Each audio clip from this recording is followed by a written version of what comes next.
safety, and welfare by establishing and maintaining standards of excellence used in regulating the practice of medicine, and ensuring quality health care for the citizens of Texas through licensure, discipline, and education. That is the mission of the Texas Medical Board. With that, we'll go ahead and start the meeting. I'm going to ask Mr. Carlton to go ahead and call to order and have a roll call. Yes, good morning, everyone. Dr. Zaffron, Present. Dr. Farmer, Present. Mr. Kokonos, Present. Mrs. Barnes, Here. Dr. Bhatia, Present. Dr. Deloche, Here. Dr. DeStefano, Mr. Gracia, Present. Mrs. Harrod, I'm here. Dr. Martinez, Here. Mrs. Morgan, Here. Dr. Naidu,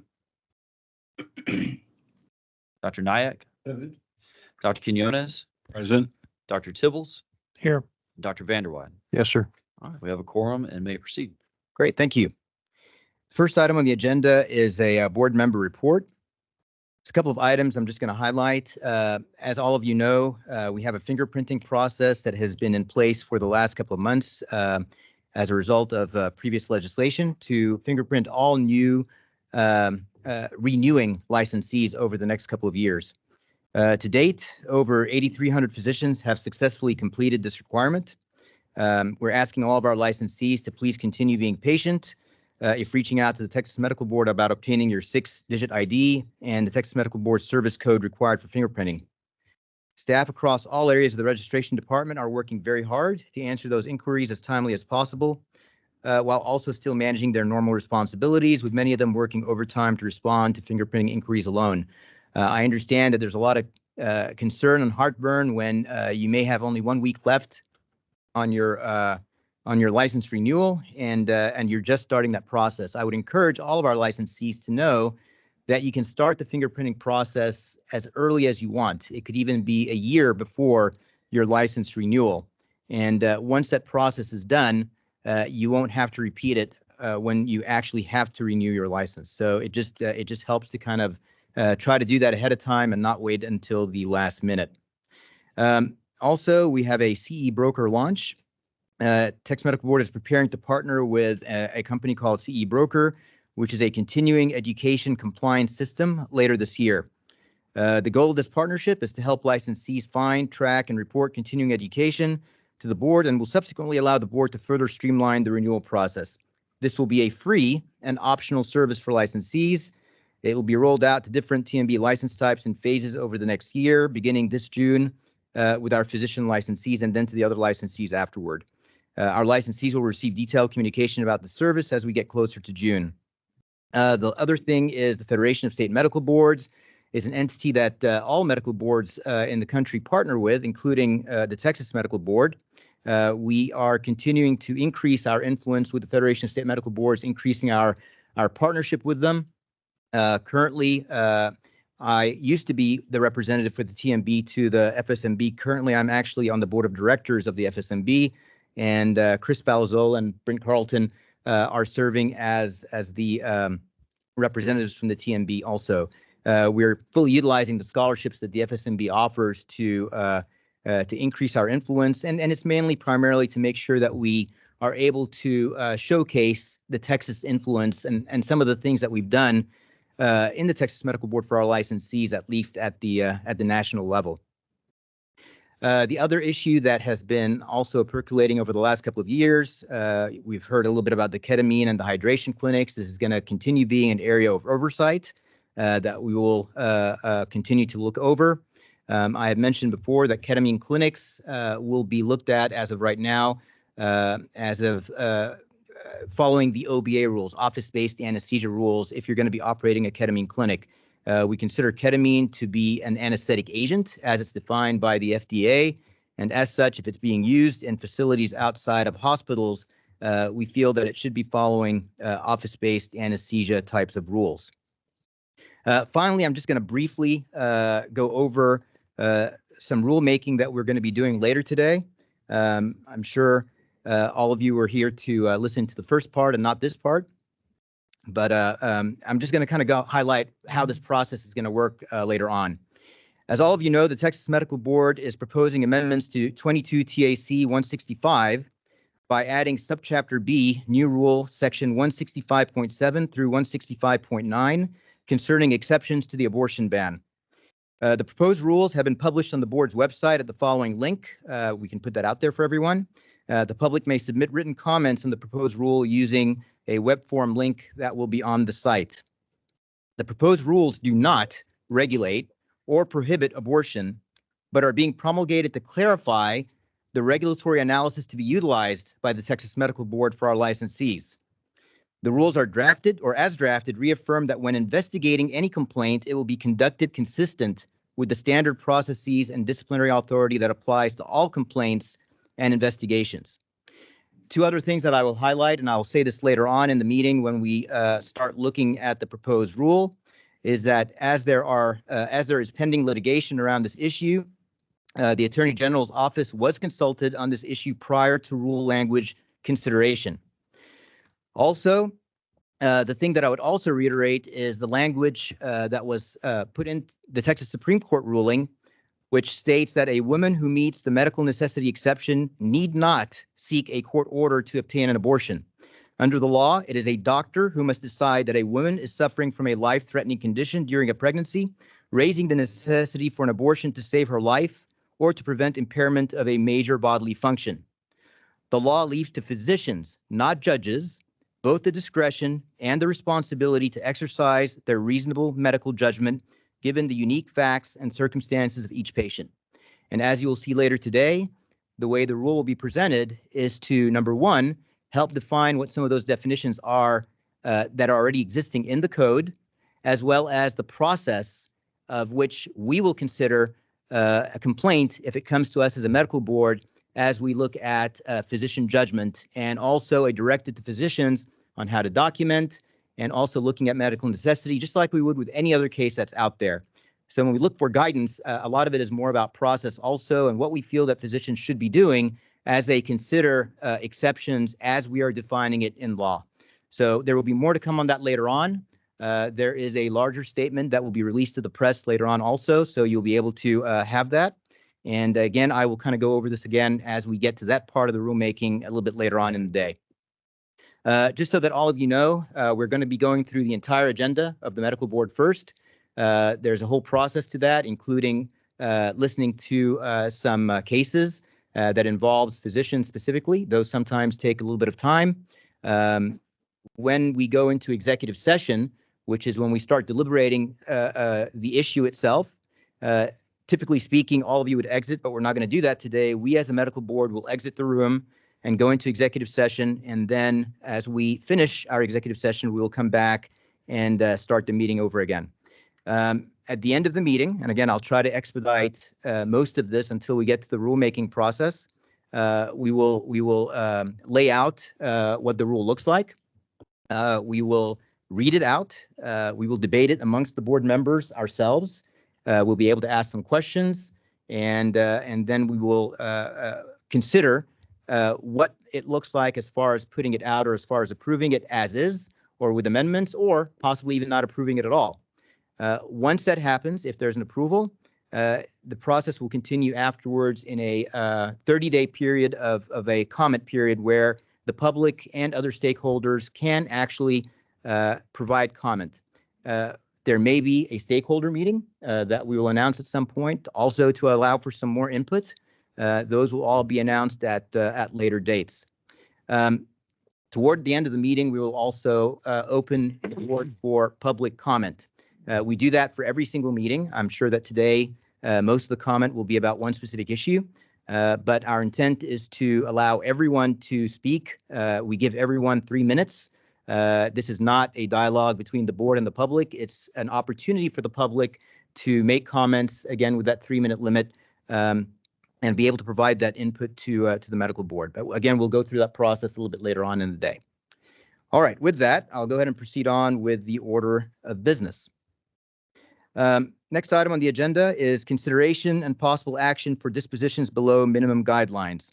We have 5 items on the agenda. Is there any extractions on the items of the agenda? Any recusals? Is there any recusals? Seeing none, is there a motion for approval of item number 3, which is consideration and possible action for dispositions below? Motion for approval. Dr. Quinones. Second, Bond. There's been a motion and it's been seconded. Is there any further debate? All those in favor, please say aye. Aye. All those Aye. opposed? Motion passes. Next item on the agenda is consideration and approval of mediated settlement agreed orders. There are several items under this, including, actually, there's only one item on this agenda. Is there any extractions or recusals on this item? Dr. Quinones recusal on item number 2. Okay, Dr. Quinones is Sorry. recused. Excuse me. Which We're one is it? still on 4, only has the Oh, we're still one. on 4. 5 will be. Yeah, the okay. I next think one. you're in 5. Yeah. Yeah, 4 is just that one item. 4. So any recusals on item number 4? Yes. Dr. Quinones, oh, excuse me, not on item number 4. Okay, all right. So seeing none, is there a motion on agenda item number 4? Move to approve. Second, Vanderwine. Okay, there's been a motion, it's been seconded. Is there any further discussion? All those in favor, please say aye. Aye. Aye. All those opposed? All right. One piece of housekeeping for us. Dr. Naidu was able to sign on at 8:20. So just want to get that into our record also. Okay. All right. All right, agenda item number 5, and there's several sub items here. Consideration and possible action for remedial plans. We have administrative rules, crime laws, impairment none, peer review state action none. We do have items under standard of care, unprofessional conduct, and late remedial plans. So under agenda item number 5, are there any extractions or recusals? Dr. Quinones extraction, recusal, item number 2, Okay, item number 25, and item number 39. all right. Dr. Quinones is recused from item number 2, item number 25, and item number 39. Any additional recusals? I've got a recusal, Dr. Tibbles, under administrative rules, item number 3. Okay, Dr. Tibbles is recusing from item number 3. Any additional recusals? Any extractions? All right, seeing none, is there a motion on agenda item number 5? So move Harrod. Second, Vanderwine. All right, there's been a motion, it's been seconded. So with the exception of the recusals on 2, 3, 25, and 39, is there, is there any discussion on this? All those in favor, please say aye. Aye. Aye. All Aye. those opposed? Agenda item number 5 passes. Number 6, consideration and possible action for agreed orders. We have impairment, peer review state action, standard of care, unprofessional conduct, and late orders. Are there any recusals or extractions on agenda item number 6? Dr. Bhatia, impairment number 3. Dr. Bhatia is recusing from number 3. Any other additional recusals? Any extractions? All right, is there a motion on agenda item number 6? Moved by Dr. Farmer, is there a second? Second, Martinez. Seconded by Martinez. Is there any further discussion? With the exception of the recusal for number 3 for Dr. Bhatia, all those in favor, please say aye. Aye. Aye. All those opposed? Agenda item number 6 passes. Number 7, consideration and approval of modification request, termination request orders. There are 6 items under this agenda. Are there any extractions or recusals? Seeing none, is there a motion on agenda item number 7? A motion, Poconos, consideration approve modification request, termination request orders. Second bar. There's been a motion, it's been seconded. Is there any further discussion? All those in favor, please say aye. Aye. Aye. All those opposed? Motion passes. Agenda item number 8, consideration and approval of modification request, termination request of non-public rehabilitation orders. There's no items there. Number 9, consideration and approval of cease and desist orders. There are 16 items there. Is there any extractions or recusals on agenda item number 9? Seeing none, is there a motion on agenda item number 9?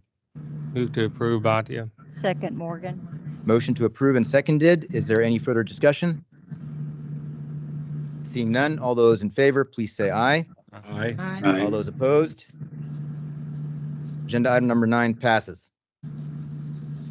All right, agenda item number 10, 11, 12, and 13. There are no items there, which brings us to agenda item number 14, which is consideration and approval of proposal for decision.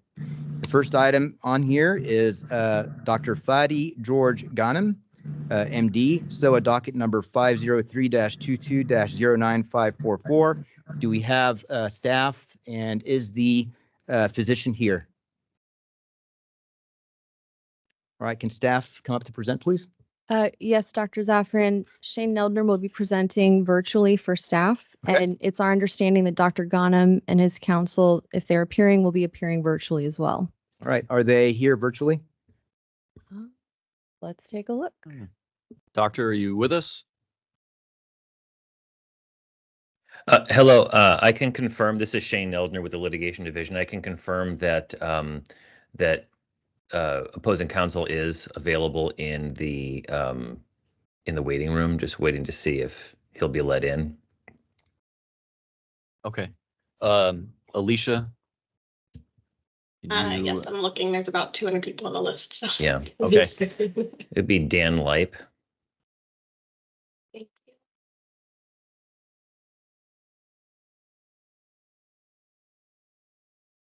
Okay, Mr. Leip, you should have camera access now. Yes, thank you. Hi, good morning, Counselor. Is Dr. Ghanem here also? Yeah, he should be signed on as well. All right. Alicia, can you? He may be in the waiting room though. I'm not Yeah. sure. Also has mic and camera access now. Okay, great. Dr. Ghanem, can you hear us?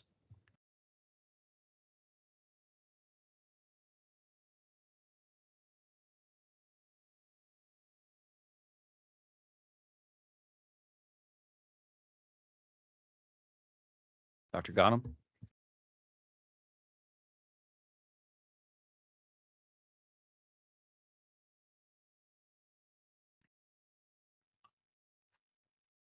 I'm here. Hi, good morning.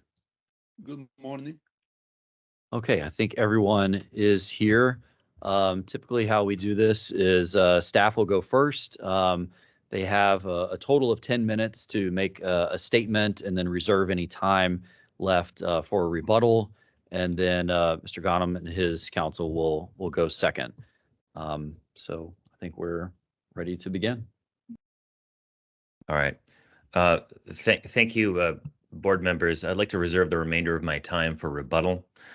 Shane Neldner with the Litigation Department. In August 2022, respondent was convicted by a jury of his peers of a third-degree felony practicing medicine in violation of the Texas Medical Practice Act for operating an unregistered pain management clinic. During his criminal trial, respondent's counsel argued that because he would no longer be practicing medicine, he should be given leniency in sentencing. That is, he should not face incarceration.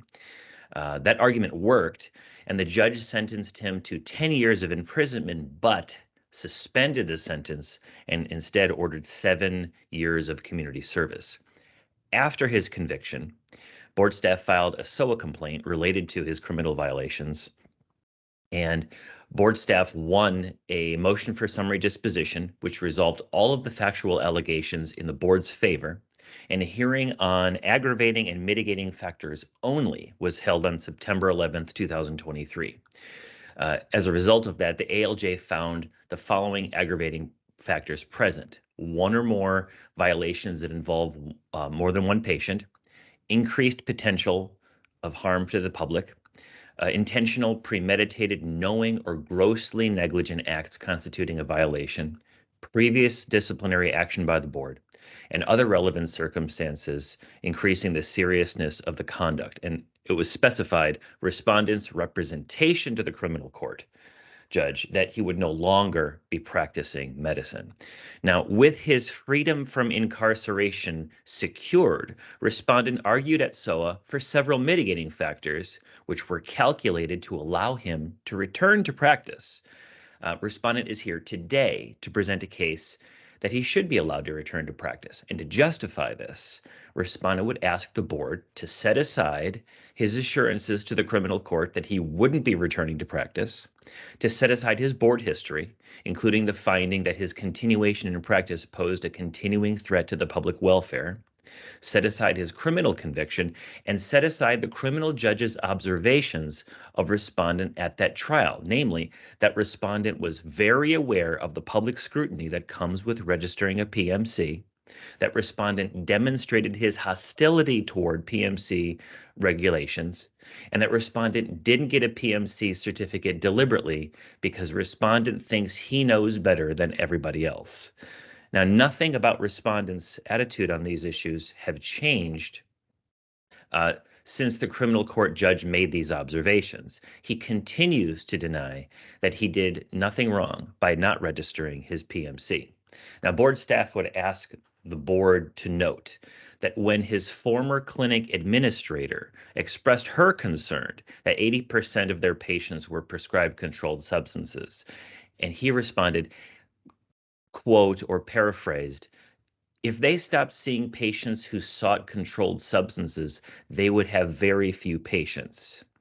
And pay special attention to the fact that respondent assured the court that he wouldn't be practicing medicine in order to avoid time behind bars. But now respondent and his counsel are going to come and tell you why he should be allowed to return to the practice of medicine. Board staff is unpersuaded that respondent has learned any lesson, and board staff is not persuaded that respondent can return to practice because he's currently temporarily suspended without posing a continuing threat to the public welfare. And for these reasons, board staff recommends that the board revoke respondent's medical license. Thank you. All right, thank you. Dr. Ghanem, Mr. Leip, your turn. Yes. Thank you for meeting with us today. We requested a SOA hearing. The issue as far as Dr. Ghanem's conviction, that is settled. We did not oppose summary disposition on that grounds. The sole purpose of the hearing was a hearing on aggravating and mitigating factors for the judge to, look at evidence, present findings on that. So when we appeared before you today, that there is a record on that. Dr. Ghanem's conviction, it is under appeal. It's probably going to be a while before there's a resolution on that, but that's kind of set to the side today because right now he is convicted. I do want to address staff's has put a lot of emphasis on Dr. Ghanem claiming he's not going to practice anymore and getting leniency and not having to do time because of that, and yet now he is asking for the ability to return to practice. His criminal attorney did note during the sentencing hearing that he's not going to practice medicine anymore. And the judge, though, after that, when he ruled, he made very clear that I'm going to put in this probation order that you can't practice medicine, but if you can come back to me later, particularly with any sort of guidance from the medical board, I will consider removing that and allowing you to return back to medicine. So it's not as cut and dry, I think, as staff is presenting. What we are asking for today is really pretty limited. Would be basically a probated revocation, not allowed to have any prescribing or authority regarding controlled substances, not able to practice pain management. Really all Dr. Ghanem would love the chance to do at this point, kind of with the end of his career, is to do volunteer work, both with an organization in the Houston area he founded and has some continuing ties with, called 100 Hands Alliance, with the judge did enter some findings on. And also he has ties with Lebanon. That's where he immigrated from. And his wife has ties with, I believe it is, Indonesia. And he would like to have kind of an opportunity to do some volunteer work there as a physician, and really can't do that without having a medical license somewhere. But, what we're asking for is a very restrictive order that would really just allow him to do that. And then also he has a background in some traditional holistic medicine as well, particularly Chinese Qigong and herbal remedies and other things like that, acupuncture, that he would like to be able to offer as well. But really, he's just asking for a chance to do that with the rest of his career. He obviously doesn't want to return to pain management or even necessarily full primary practice anymore. The judge did enter findings that Dr. Ghanem does have rehabilitative potential and does have current value to the community because of his past volunteer work and what he wants to do at this point. But with that, Dr. Ghanem, is there anything you would like to say or add to that? No, I just want to thank the board for their consideration. And I don't want to rebut the board council characterization that I voluntarily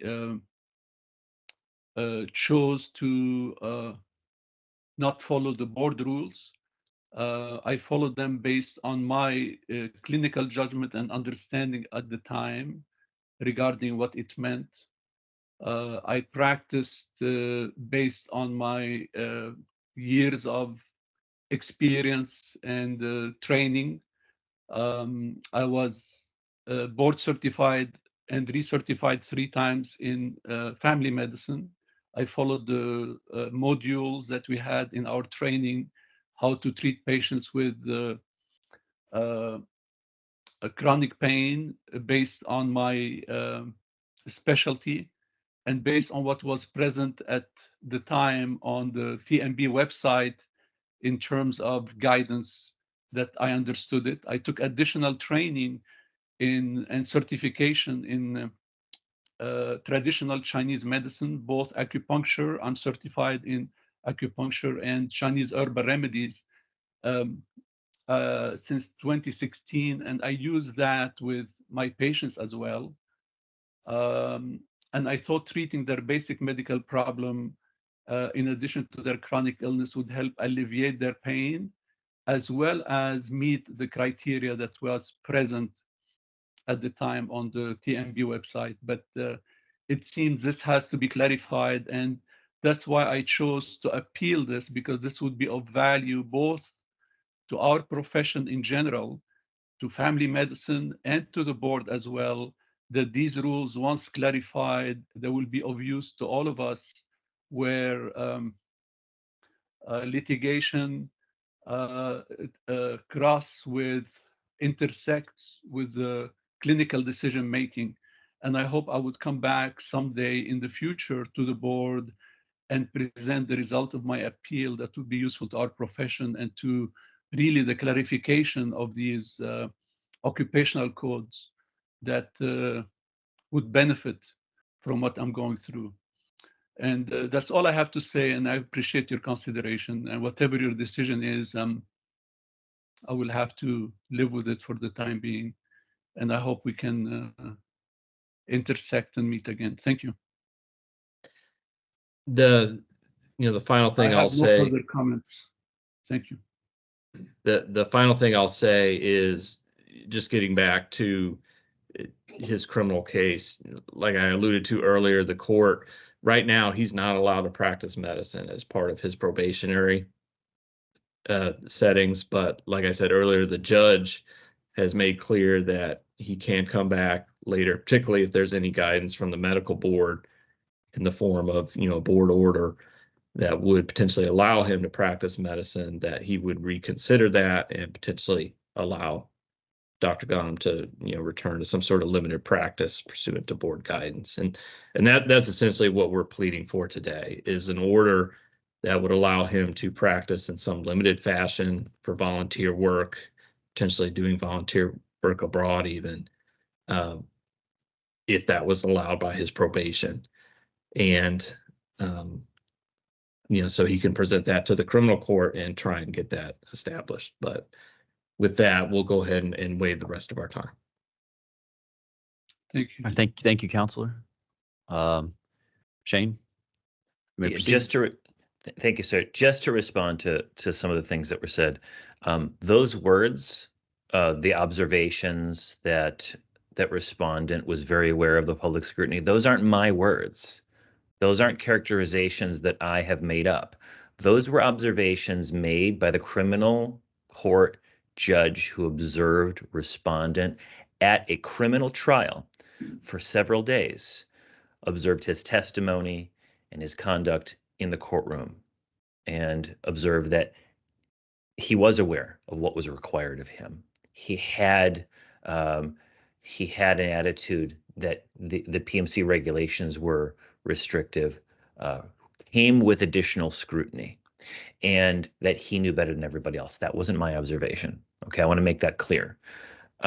Further, the observation that, or the finding by the ALJ of the aggravating factor that of other relevant circumstances increasing the seriousness of the misconduct. That is, again, not my finding. That is the ALJ's finding.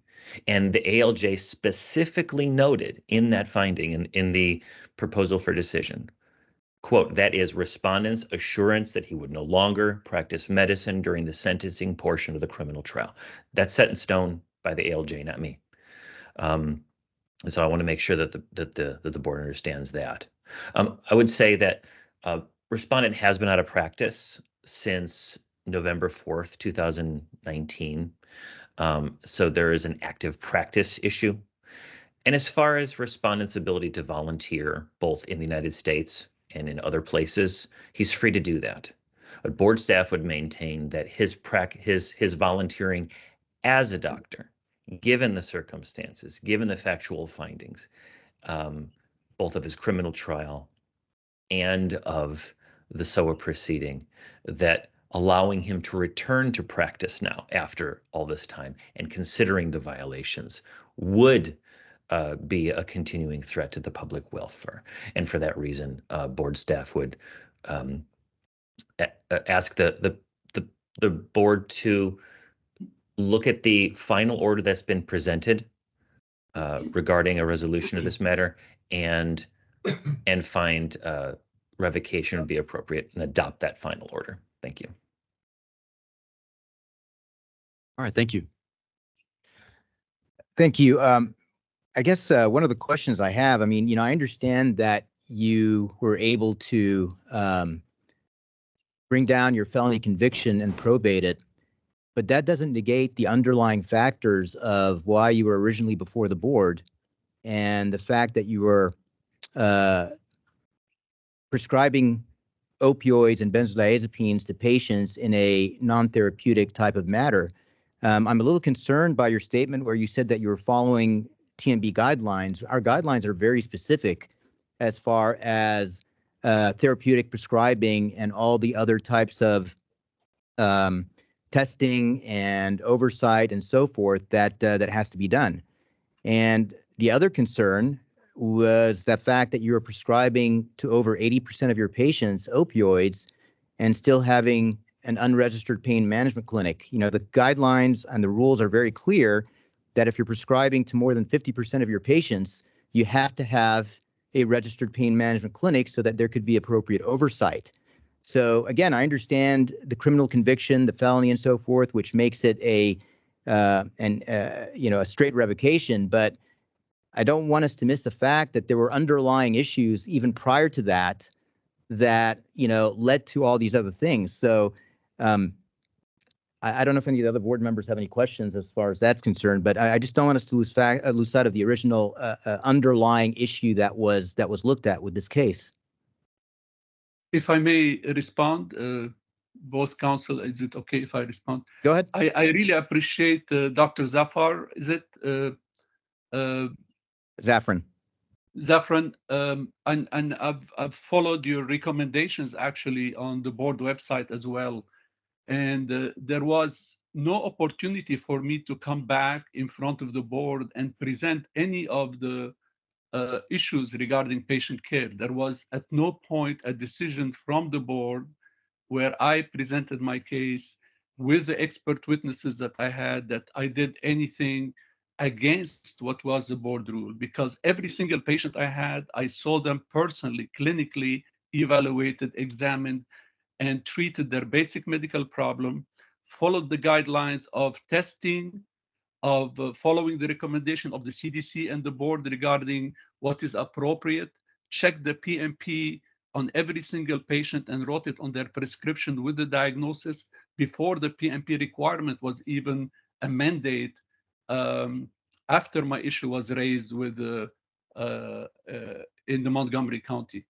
So, and I applied the other modalities that I trained as well to use in addition to treating their basic medical problem. In relation to the majority of the patient issue, I had 6,000 active patients in my practice.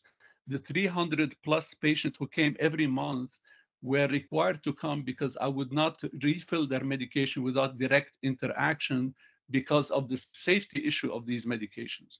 But I always tried not to exceed the maximum that would be recommended for keeping the patient free of pain and active in their daily life while treating their basic medical problem and applying these modalities. So in terms of harm, there was not a single patient where I was found, whether by the DA or by the board, where I did not follow these safety guidelines, these safety rules. The issue was how the number of patients was counted in terms of a monthly basis, and I explained it here because they had to come every month, but the rest of my patients would come every 3 to 6 months for evaluation.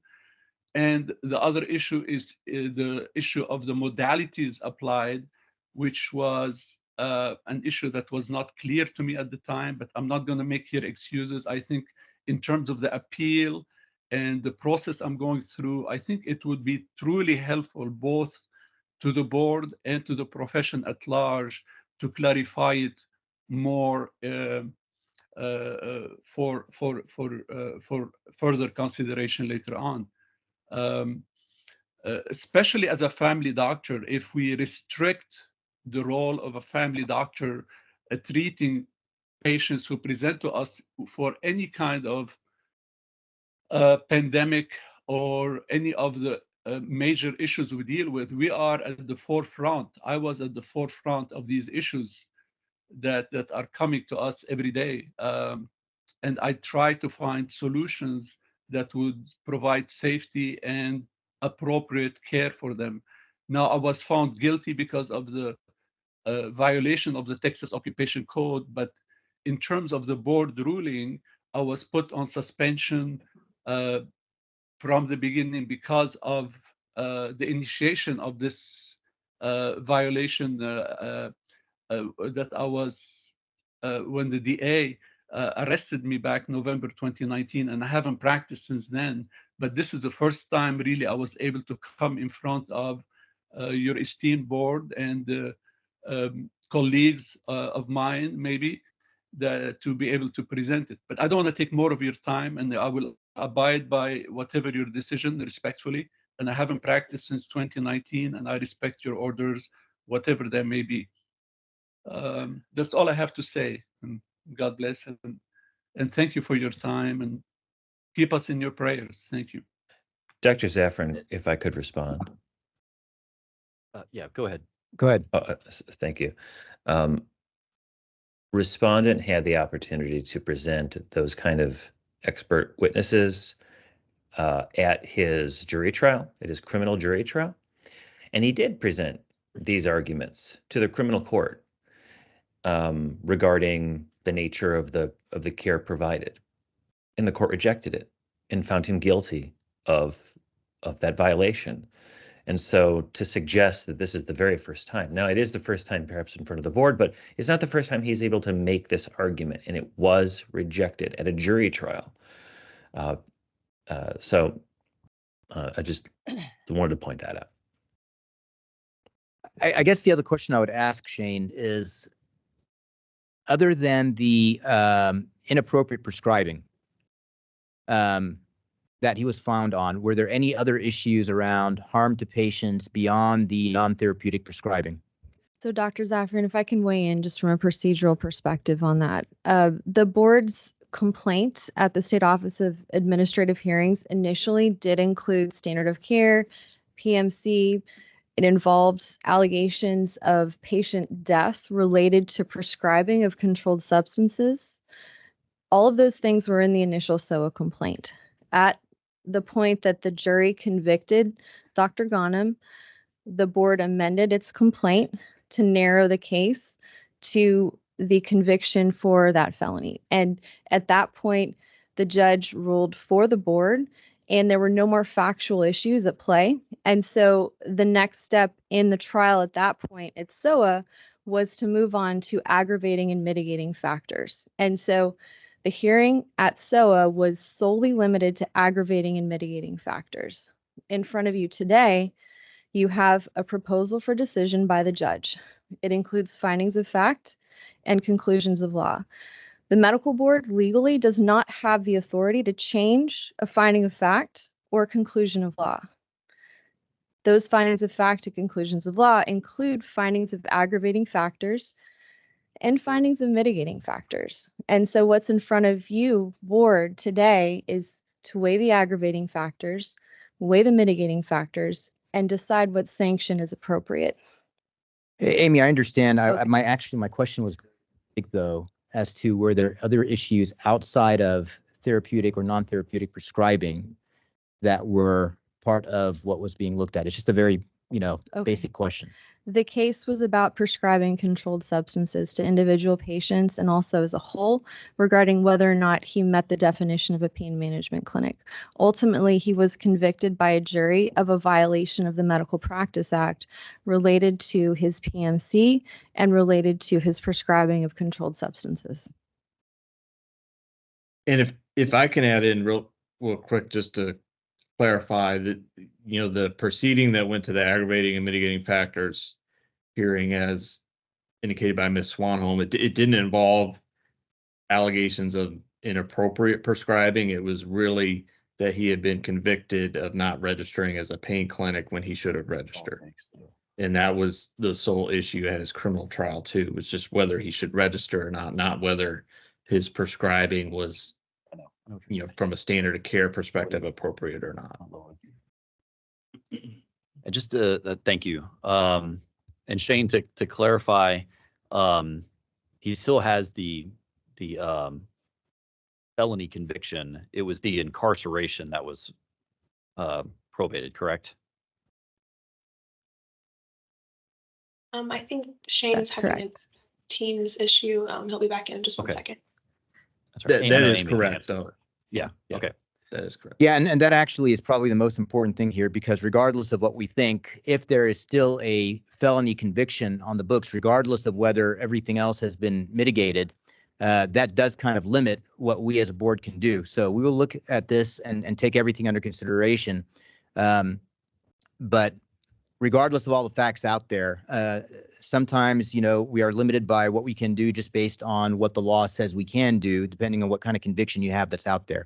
So again, we will discuss this unless there are any other questions by any of the board members. Right. Does the board need to go into any type of executive session to discuss this at this time? Can I ask a Okay. question? Yeah. Can I ask a question of the doctor? Go ahead, Doctor. Go ahead, Dr. Quinones. Dr. Ghanem, you said that you're board certified in family medicine. What status is that? What is the status of your certification right now? I am not certified after 2019. I stopped practice and my certification expired by then. So you're not board certified. Not anymore, and I'm not practicing since 2019, November 2019. Okay. Just for completeness, I think it would probably be appropriate that we go into executive session, because I think that there are some considerations of law that I think the board members should hear directly.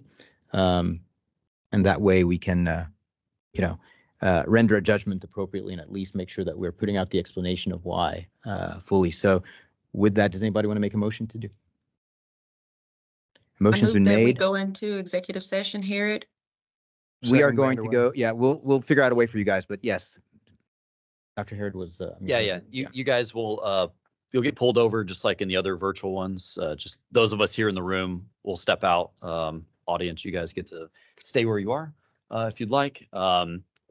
Okay, so the board may close the meeting to the public and continue an executive session for the following reasons. Deliberations concerning licensure applications and the character and fitness of applicants under the authority of the Medical Practice Act, sections 152.009, 155.058 Occupations Code. But in this case, it's private consultation and advice of counsel concerning pending or contemplated litigation settlement offers and legal matters subject to the attorney-client privilege under the authority of the Open Meetings Act, section 551.071 Government Code. While in executive session, the board will not take any action, make any decision, or vote with regard to any matter that may be considered or discussed. A certified agenda of any executive session will be made. And there wasn't a second to vote on that, correct, Dr. Zafran? There was a second by Mr. Kokonos. All right. All in Okay, favor? just, okay. All in favor, please say aye. All right. All opposed? Aye. All right, so members of the public, we are going to exit the room for a short period of time. And when we come back, we will open up the meeting again and we'll proceed on from there. The time is 9:00.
Okay.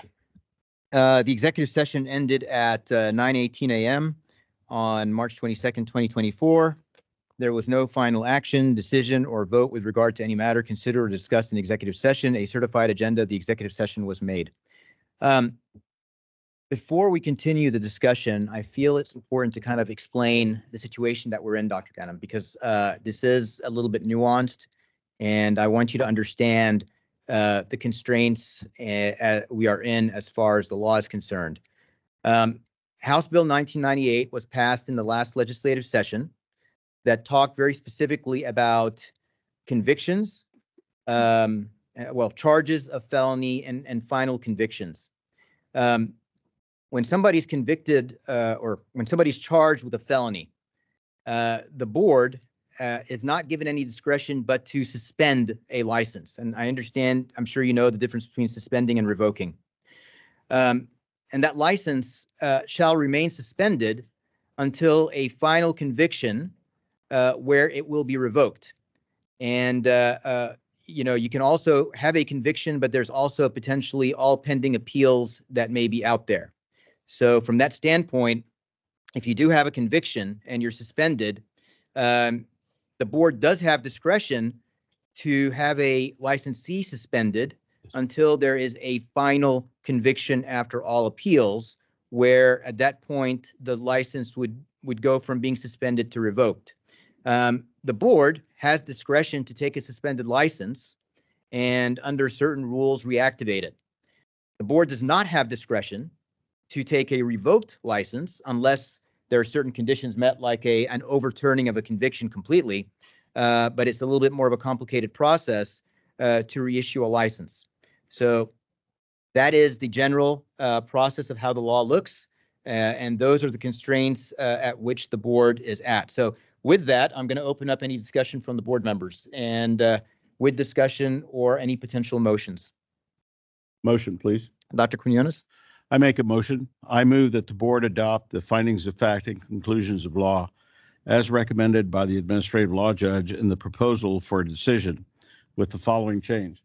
I move that the respondent's license be suspended until all available appeal options are exhausted, and further direct staff that if a final conviction, if all appeals are overturned and there's a final conviction, that we move on to revocation. Okay, thank you. Sorry, so to clarify, your motion is that the board will adopt the findings of fact, conclusions of law as recommended by the ALJ in the PFD, and also that the board is approving the final order. However, instead of an order of revocation, it's an order that the licensee remains suspended until such time that all appeals are exhausted. And if there is a final conviction, the license would be automatically revoked. That is correct. Okay. Second, Vanderwide. I'll second it. Seconded by Dr. Van Wyk and Dr. Bhatia. Is there any discussion on that motion? All right, all those in favor, please say aye. Aye. Aye. All those opposed? All right, the motion passes. Thank you, Dr. Ghanem. And we will proceed on to the second case. Second case is Dr., and I'm going to mess up this pronunciation. I believe it's Cabret Karyati Michelle Lin, case number 503213360. Good afternoon, board. Shane Eldner again, obviously. A hearing on the merits was convened July 24th, 25th, 2023. 1 second, Shane. Is 1 second. One yeah, second. Is Dr. Okay. Cabret Carlotti on? You see one hand raised. Give me one moment.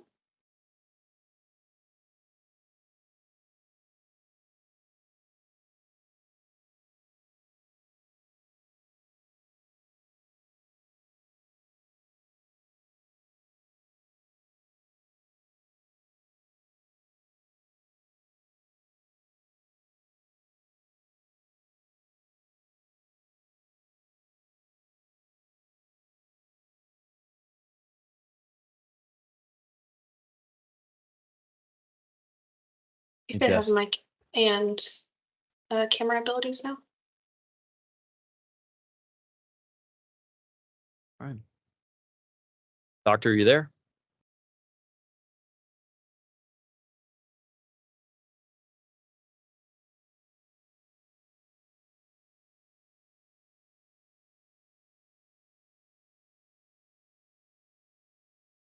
Jeff, are you able to see who has their hand raised? It is her. Okay. You're still muted, Doctor.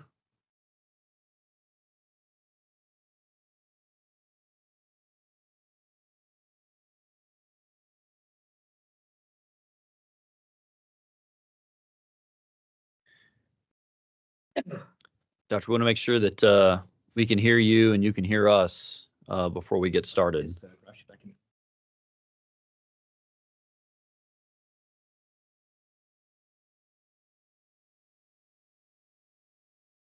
Like maybe your hand is still raised.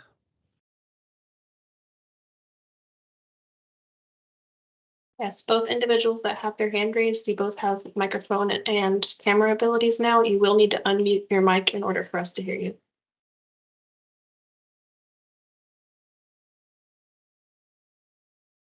Something wrong, we can do it. No, it's okay.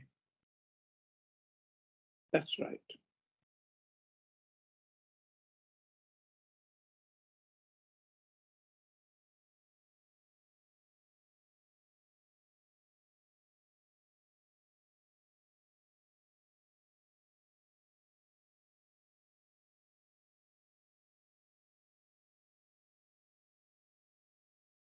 Is counsel on for Dr.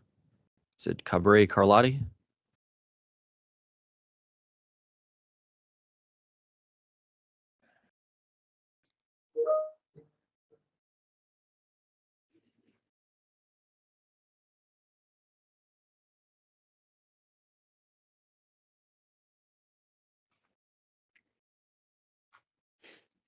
Well, and again, I keep seeing a hand come up, but obviously we're not hearing you guys yet.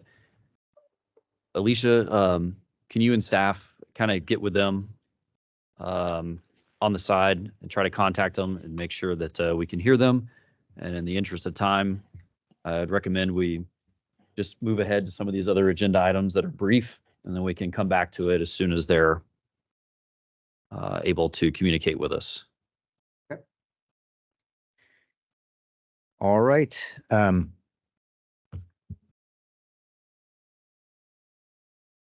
right, agenda item number 15 is the executive director report. So, Mr. Carlton. Okay. Yeah, and I know there's a lot of people here that have a lot of stuff they'd like to say, so I don't want to keep people waiting any longer than they have to. And in the interest of time, I'll also keep my update brief. Joey, are you on for the budget update?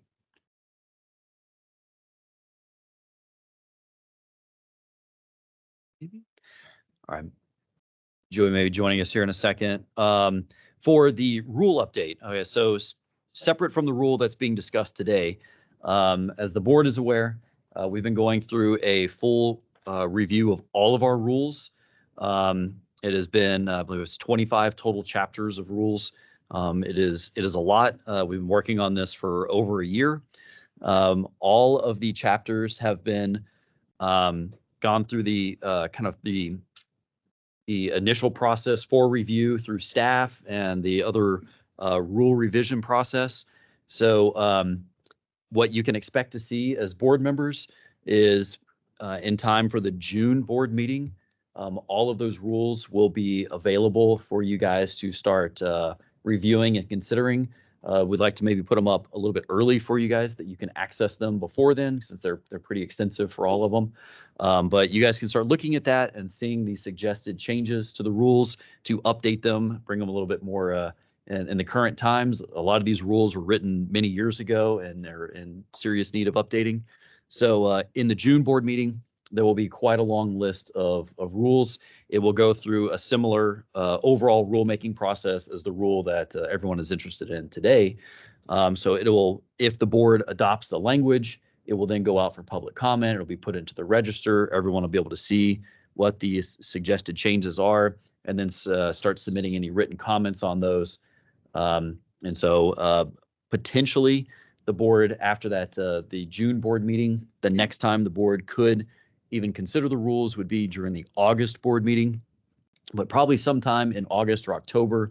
Our expectation is that all of the existing rules will be updated and published and be final.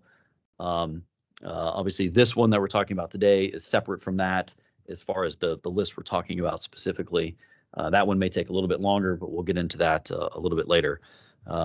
So I think, Joey, hello. You appeared while I was looking back and forth. So we'll go with the budget update. Of course. Thank you, Brent. Good morning, board members. So I'll be brief. Snapshot of what I mentioned yesterday in the Finance Committee. The agency's revenue collections through the end of February are currently over $19 million. That's about $1.5 million more than what we collected last year. We've also met our statutory requirement to collect sufficient revenues to support our expenditures through the end of the fiscal year. So excited about that. Our current budget execution is at 98.5%, and we do have plans to spend the rest of that money by the end of the fiscal year. Real quick, we are in the process of going through the exercise for the legislative process. I've met with the leadership team, so we'll have more information for y'all in the June board meeting, and then we'll get that document submitted probably at the end of July, and we'll have the final presentation of what got submitted in August. And then finally, an update on FTEs. Of the 35.5 new FTEs that were authorized, 30 of those positions are filled, so we're excited about that. And so far, our FTE count is looking great for the rest of the fiscal year. Pending any questions, I'll hand it back to you, Brent. Joey, the extra $1.5 million we were able to collect, do we get to keep that? We get to keep 60% of that. 60% of it. If it gets allocated to us in the next session. Yeah. Correct. Okay. Does the board have any questions for Joey? No? All right. Thank you. Again, keeping my update brief, I think that will complete it for me unless you guys have any questions for me. No? All right. Thank you, Mr. Carlton. Do we have them here yet? So I believe Mr. Rivas and Dr. Carletti are in the meeting. So Mr. Rivas, if you can hear us, you will need to turn on your microphone and turn on your camera.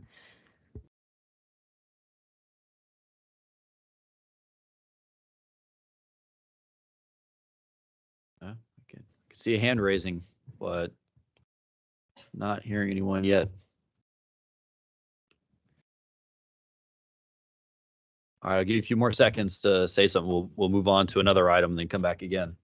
All right. So with that, Dr. Brett, do you want to go ahead and give the medical director report? Yes. Good morning, everyone. Thank you for being here. And I do want to thank you for the recent process changes that you've made in some of the expert report reviews.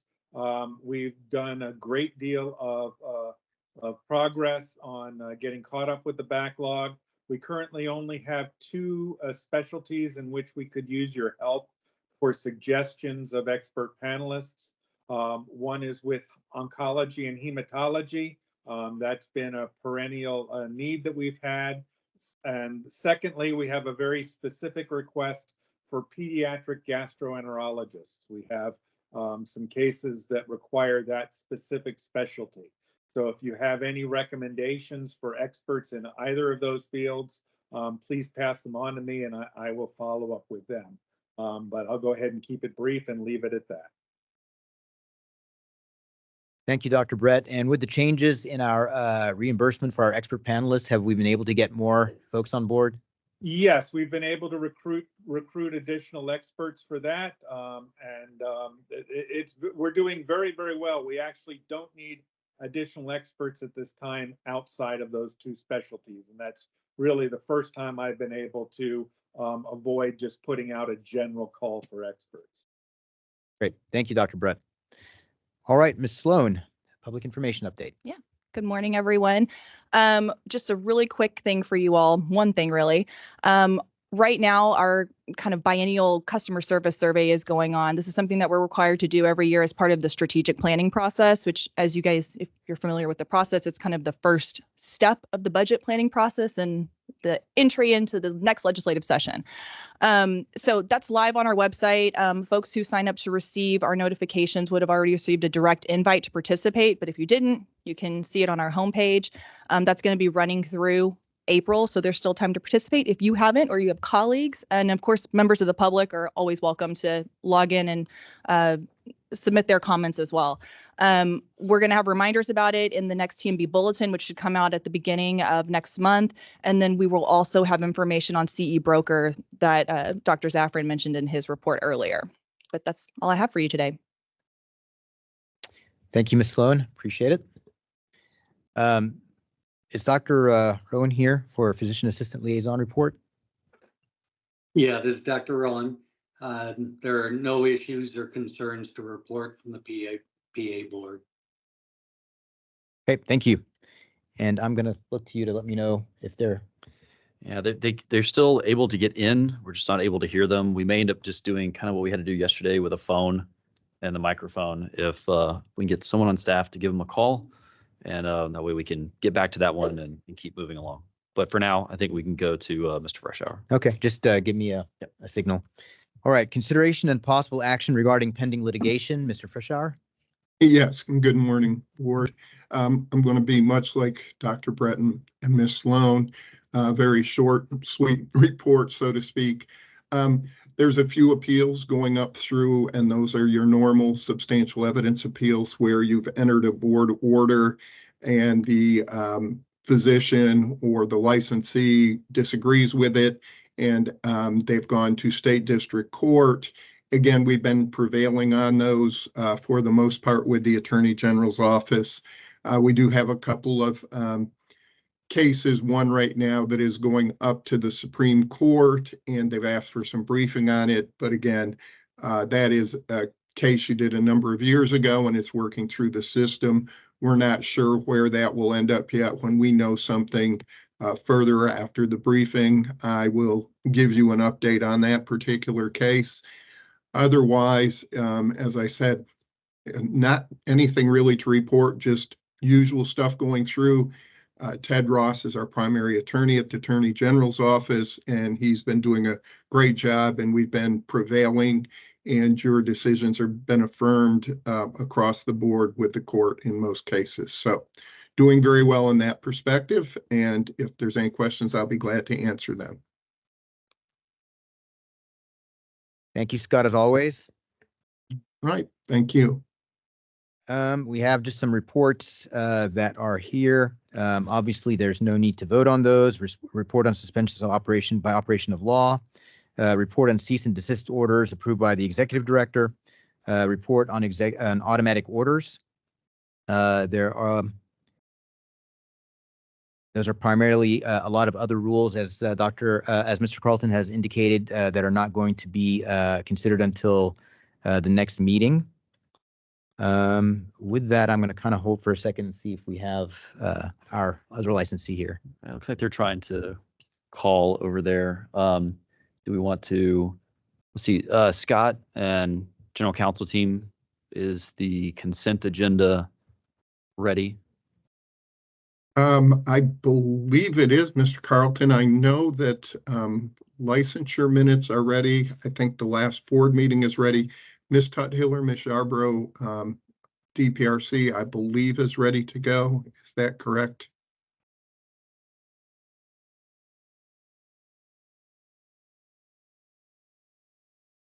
Yes, those are in there. Okay, yes, Ms. Carlton, I do believe that the consent agenda is ready to go. As Ms. Unterborn can, or Ms. Jack, I guess, and Ms.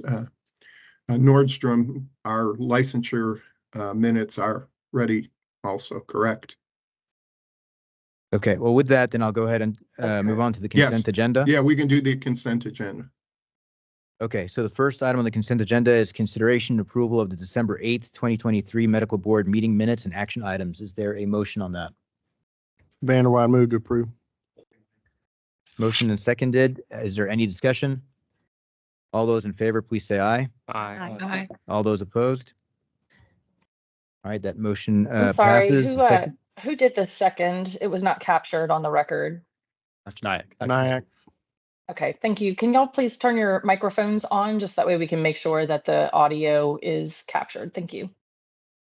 All right, the second item on the agenda is committee reports and the consideration approval of minutes and action items of committees meeting during the board meeting. Is there a motion on that item? Motion, Harrod. Second, Motion by Morgan. Harris, seconded by Ms. Morgan. Is there any discussion on that? All those in favor, please say aye. Aye. All those opposed? All right, motion passes.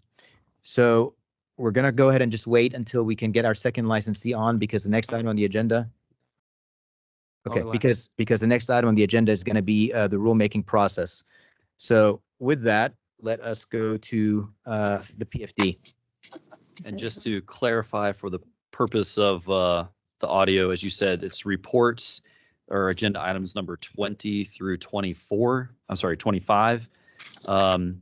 And there are no items for 26 and 27. And items 29 through 35, there was also nothing to consider for today. So that leaves us now with completing agenda item number 14, agenda item number 28. There's nothing for agenda item number 37. So we need to complete 14, 28, 36, and 38 for housekeeping purposes. Ready? Sorry, I've got Mr. Rivas on the phone, and Dr. Carlotti should be in the meeting and able to turn on her audio. So, okay. All right. Mr. Rivas, can you hear me? Okay. Are we? I'll hold it up as close to the mic as you can. Okay. Yeah. All right. Okay, yeah, thank you guys. Sorry for any technical difficulties you were having. We did want to make sure you're here because it's an important part of the process. If you were able to see before, each side is going to have 10 minutes to make their presentation to the board. Board staff will go first and can reserve any time they have left over. And Ms. Carlotti, you and your counsel will go second. So with that, Shane, you may proceed. Okay, thank you, sir. Good morning, board. Shane Eldon with Litigation Division. A hearing on the merits was held in this matter against respondent, and July 24th to 25th, 2023. PFD came out November 16th, 2023, in which the ALJ found no violations of the Medical Practice Act. As a result, board staff would recommend that the case be dismissed and that the board adopt the final order that's been presented to them. Okay. All right, counsel? Or Dr. Your Honor, you have to respond? okay. All right. Shane, Shane, do you have any rebuttal? Any follow-up? I didn't hear what Mr. Rivas said. They just said that they agree with you. Yeah. I'd like to hear that. No rebuttal. Okay. I know it's straightforward, but I want to make sure we have everybody on for this. So with that, is there any questions or discussion by the board? Do we need to go into executive session or have a long deliberation? Okay, is there a motion? I have a motion. Dr. Vanderweide. I move that the board adopt the findings of fact and conclusions of law of the administrative law judge and the proposal for decision and approve the suggested final order filed in this matter by board staff. Second. Motion's been made and seconded by Ms. Barnes. Is there any discussion on the motion? All those in favor, please say aye. Aye. Aye. All those opposed? Nay. Okay. All right, so we have 2 nays. All else ayes, so the motion passes. All right, that's it. All right. Again, so now we're going to go into agenda item number 28. All right, so the way we're going to handle this is, and I'm speaking to the board members here, is that we have a proposed rule around describing exceptions for abortion. I'm sorry, I'm just kind of pulling this up here.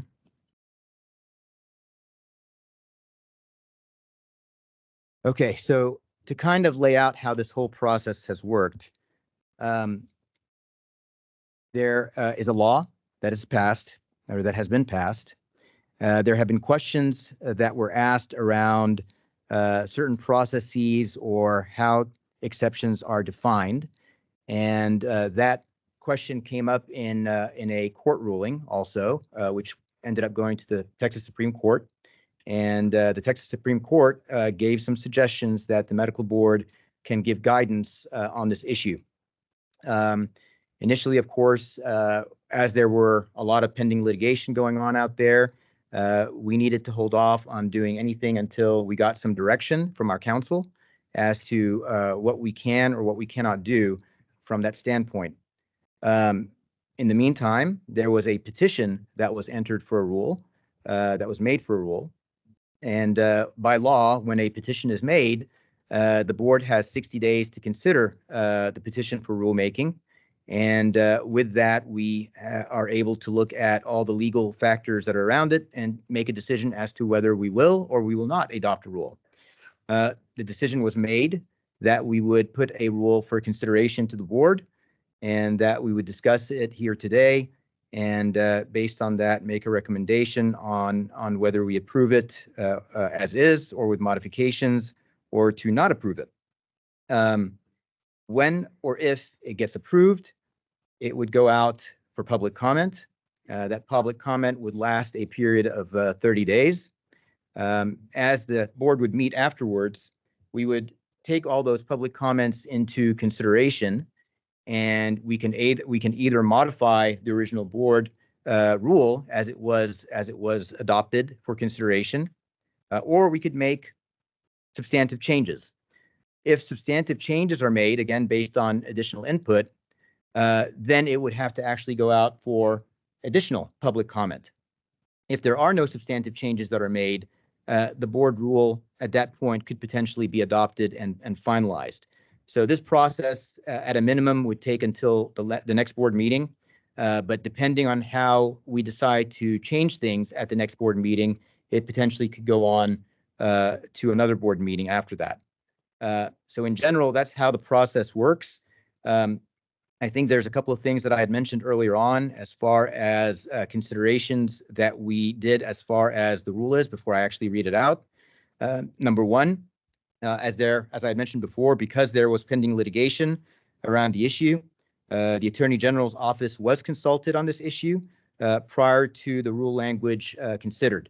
This does not mean that they agree or don't agree with it, but they have seen the rule, they understand it, they have seen it, and they've been able to weigh in and make suggestions as they are also represent us as a board when there are other issues that are out there. Additionally, speaking from that standpoint, I had mentioned earlier on, but not all of you may have been here, but there is language that came specifically from the Supreme Court that I think it's important for all our licensees to know, but more importantly for the public to know.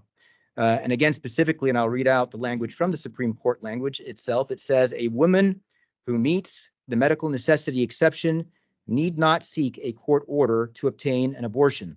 Under the law, it is a doctor who must decide that a woman is suffering from a life-threatening condition during a pregnancy.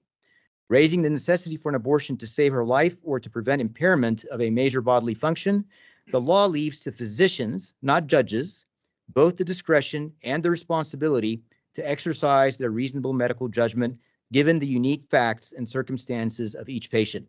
I would remind everyone that this is directly language from the Supreme Court ruling itself. So as we talk about the language of the rule, I just want to make sure that those 2 points are clear and that they're out there. And as I said earlier, the medical board will issue a press release that goes into a little bit more detail on our consideration and the process itself. So with that, typically we don't necessarily read proposed rules in detail line by line, but in this case I will. And then I will move it to deliberations between the board members after that. So this is Chapter 165, Medical Records, Subchapter B, Exceptions to Abortion Ban. 165.7, Definitions. The following words and terms, when used in this subchapter, shall have the following meanings. Abortion means the act of using or prescribing an instrument, a drug, a medicine, or any other substance, device, or means with the intent to cause the death of an unborn child of a woman known to be pregnant. The term does not include birth control devices or oral contraceptives. An act is not an abortion if the act is done with the intent to A, save the life or preserve the health of an unborn child, B, remove a dead unborn child whose death was caused by spontaneous abortion, or C, remove an ectopic pregnancy. The definition is found at Chapter 25, Section 245.0021 of the Texas Health and Safety Code. Ectopic pregnancy means the implantation of a fertilized egg or embryo outside the uterus. And removing an ectopic pregnancy is not an abortion. This definition is found at Chapter 245, Section 245.0024A of the Texas Health and Safety Code. 3. Reasonable medical judgment means medical judgment made by a reasonably prudent physician knowledgeable about a case and the treatment possibilities for the medical conditions involved. This definition is found at Chapter 170A, Section 170A.0014 of the Health and Safety Code. Medical emergency, number 4, means a life-threatening physical condition aggravated by, caused by, or arising from a pregnancy that, as certified by a physician, places the woman in danger of death or a serious risk of substantial impairment of a major bodily function unless an abortion is performed. This definition is found at Chapter 171, Section 171.0023 of the Texas Health and Safety Code. Number 5. Major bodily function includes, but is not limited to, functions of the immune system, normal cell growth, digestive, bowel, bladder, neurological, brain, respiratory, circulatory, endocrine, and reproductive functions. This definition is found at Chapter 21, Section 21.00211A of the Texas Labor Code. 165.8, abortion ban exception performances and documentation. And I believe this is the second part of the rule. A, an abortion shall not be performed in this state unless it is performed in compliance with all provisions of Texas Health and Safety Code Chapters 170, 170A, and 171, in addition to any other applicable federal and state statutes, rules, and court opinions. B, in addition to the requirements above, the physician must specifically document in the patient's medical record, 1, that the abortion is performed in response to a medical emergency. A, underneath 1, that places the woman in danger of death unless the abortion is performed or induced, or B, to prevent a serious risk of substantial impairment of a major bodily function of the patient unless the abortion is performed or induced. Number 2, the major bodily function or functions at serious risk of substantial impairment. 3, what placed the woman in danger of death or what was the serious risk of substantial impairment. 4, how the danger of death or serious risk was determined.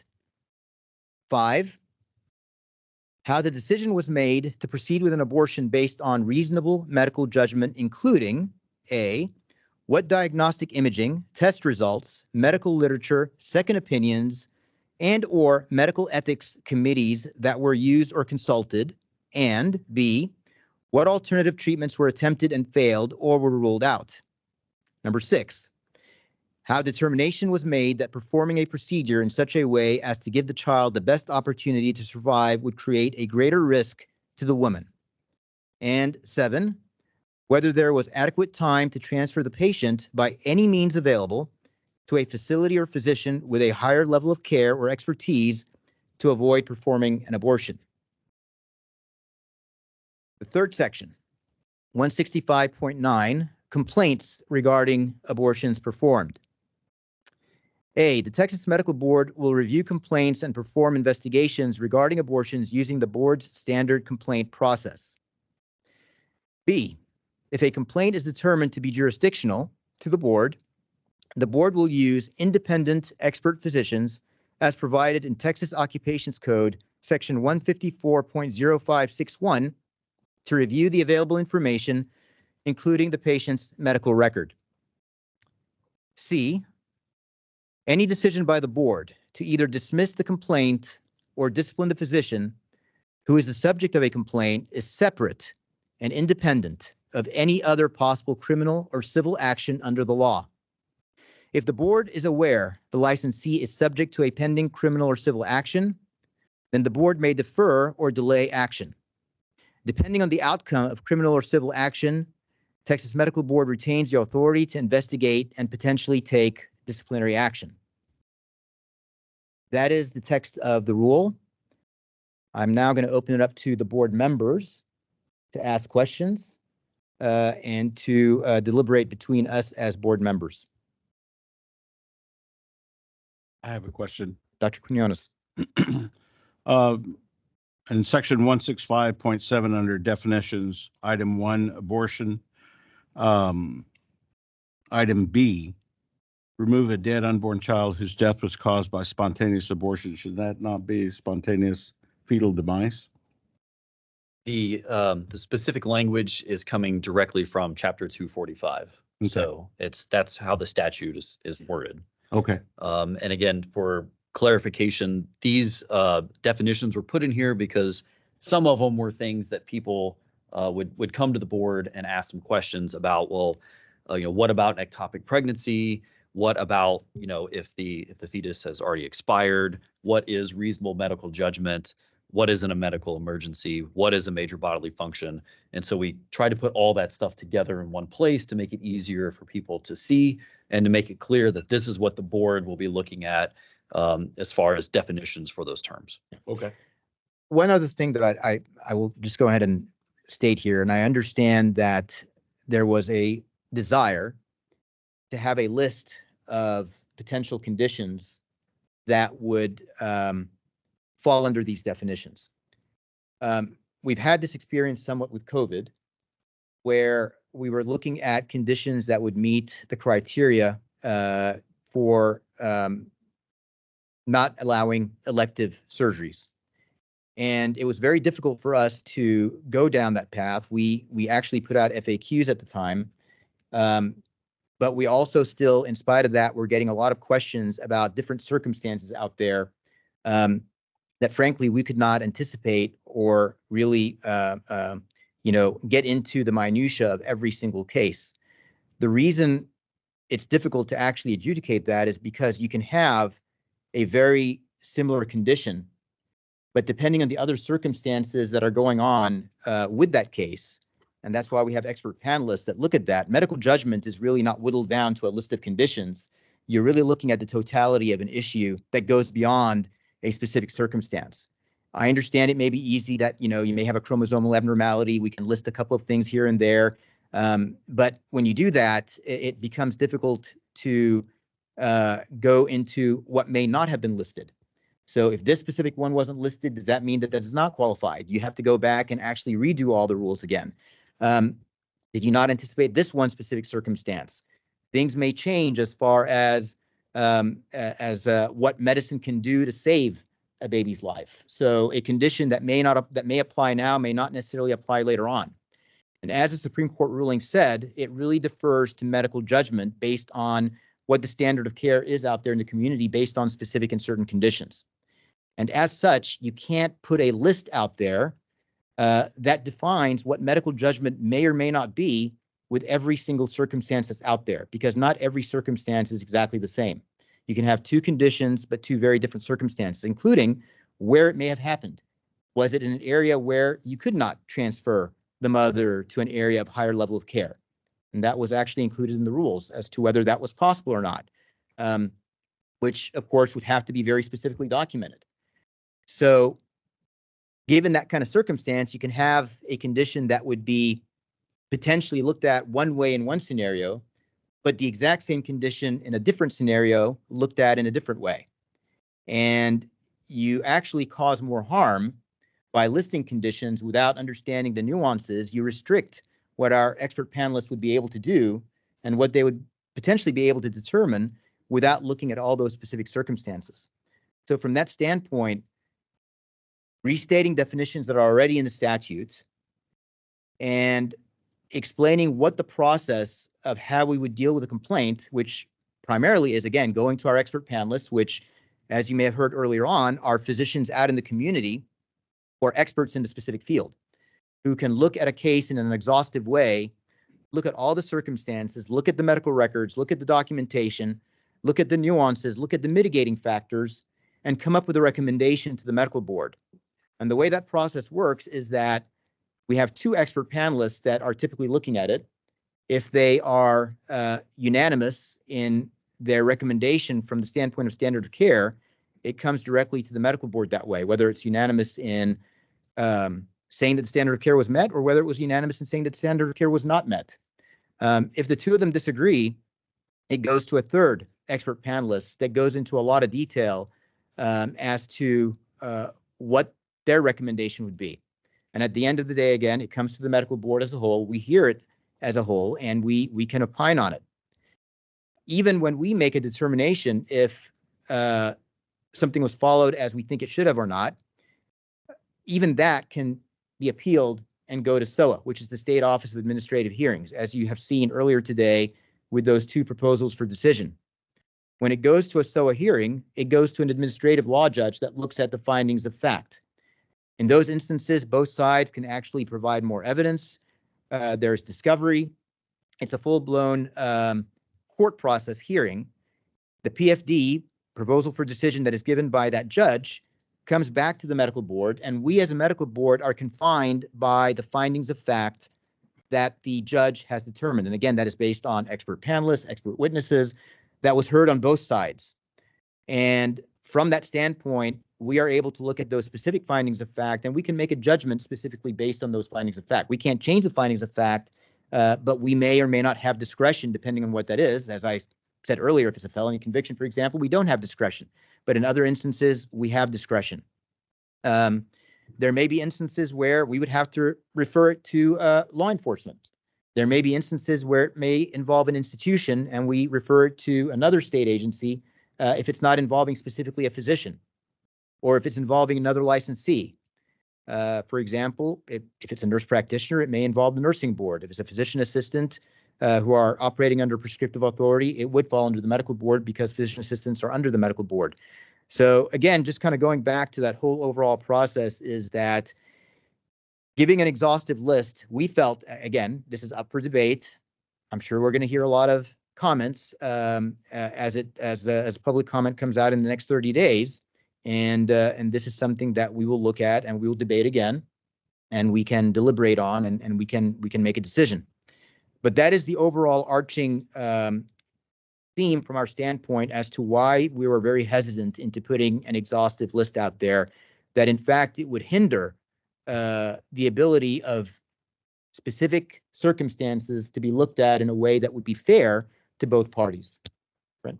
Yeah, and to expand on that a little more, when it comes to taking our cues from the Supreme Court opinion in the Cox case, again, as you read out about, it doesn't take a court order to do one of these procedures, and it's left up to the judgment of a physician. And then also the court in their footnote talking about how the board put out some guidance when it came to elective and non-elective procedures during the COVID pandemic. So we took both of those cues, and that's kind of also what helped model what we have here as far as a rule. It talks about it is the physician's decision, and if the physician is going to do this, these are the things that need to be documented. And just like in COVID, we did not put out an exhaustive list to say these type of procedures are elective and these are non-elective. It was up to the physician to make that call. Just be sure and document why you did what you did in that circumstance. And so that's, again, what you're seeing here. And of course, we defined what that process is as far as a physician looking at the different issues that are out there. And again, it's about documenting the Cox case very specifically, really centered around a documentation issue. And this really highlights to our own physicians that it's extremely important to, number one, make that judgment based on the criteria that we've laid out, based on the definitions that we've laid out that are coming specifically from statute, and making a judgment based on that. Frankly speaking, our belief as a board is that anything that goes beyond that is outside of our jurisdiction, that for us to opine beyond those certain set of circumstances as defined by law would really have to be something that would be addressed by the legislature. We can only do so much. We can define what the process is. We can put definitions out there as far as medical emergencies and other nuances that are out there. We can describe what the process is that we go through when somebody raises a question as to what that looks like. But we can't define things like rape and incest being a certain condition. That is not under our jurisdiction. We can't go into very specific circumstances that are not listed in these definitions or that are not specifically listed in law. The only way that that can be dealt with, one way or the other, is by legislative action. We as an executive agency, as part of the executive branch, our ability to do anything is to enforce the law as it's written. We do have some discretion as to help define what the law says and help to expand on how the process works, but we do not have discretion in rewriting the law or changing certain provisions of the law. That has to be a legislative action. So with that, any other questions from the board members? Any suggestions for, or any questions about certain language? Any suggestions for changes? Okay, if there isn't any, is there a motion out there? I'll make a motion. Dr. Bhatia? Motion to accept subchapter B, exceptions to abortion ban as Excuse me, Doctor. I'm going to say as elaborated by Dr. Zafran just now. Okay, there's been a motion made by Dr. Bhatia. It's been seconded by Mr. Kokonos. And Is there Dr. any Zafran, discussion? Dr. Yes, Mr. Zafran, let me jump in and clarify. Dr. Bhatia, your motion is to publish the rule in the Texas Register as was read out and proposed by Dr. Zafran. That's what you want to do, right? Is to publish it in the Register for the comment period. For the comments to arrive. Yes, that's correct. All right, thank you. Yes, to make that clear, we are not adopting a rule. We are publishing a rule for comment. And then if there's going to be consideration of adopting a rule, it would be based on deliberation at the next meeting, as I mentioned earlier, after looking at the public comments, deciding if there's going to be any changes. If it's substantive changes, then it would need to go out for public comment again. So you've heard the motion from Dr. Bhatia. There's been a second by Mr. Kokonos. Is there any further discussion? Ms. Morgan. Clarification. So this is out for public comment for how long? 30 The public comment is for 30 days. Okay. The minimum of It's- 30 days. So Okay. it can be actually minimum up of- to the next board meeting. Yeah, Yeah. it's a And minimum. it's a this is in minimum. the registry for public comments. It will go out to the registry Yeah. as soon as they put it out into the public registry, which I think is fairly soon. And then when it's out in the public registry, it will be out there for public comment no less than 30 days. We meet again in June, which is more than 30 days. So at that point, it could be worth 90 days worth of public comments. But that is the soonest that we will deliberate it, unless for some unforeseen reason we decide to have an emergency board meeting exactly 30 days from now. I can almost assure you that won't happen. But it will be at the next board meeting that we would further consider this proposed rule. Right? Any other questions? And Dr. Zafran, just so the board members are clear, and Mr. Carlton, I think you hit on that. Yes, Ms. Morgan, the law requires that it be put in the Texas Register. It is a minimum of 30 days. It can be extended, as Dr. Zafran said. There is also the potential, and I think Dr. Zafran, you mentioned this morning, and I think it's important that there's the potential for a stakeholder meeting. I think we're planning at least one to be sure we get input. Then the process goes, as you said, Dr. Zafran. We as board staff will assemble the comments. We'll look at those. If there's anything that may need to be changed, modified, it will be brought back to you as a board. So there's a number of steps that will occur between now and the next board meeting if we get there, including, as I said, the stakeholder meeting.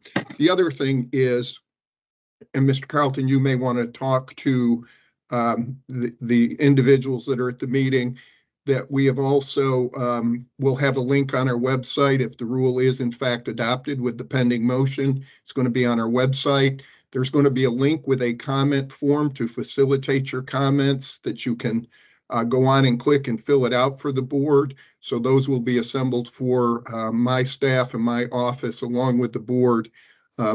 literally almost automatically because we've got the form there. So we may want to cover that in a bit.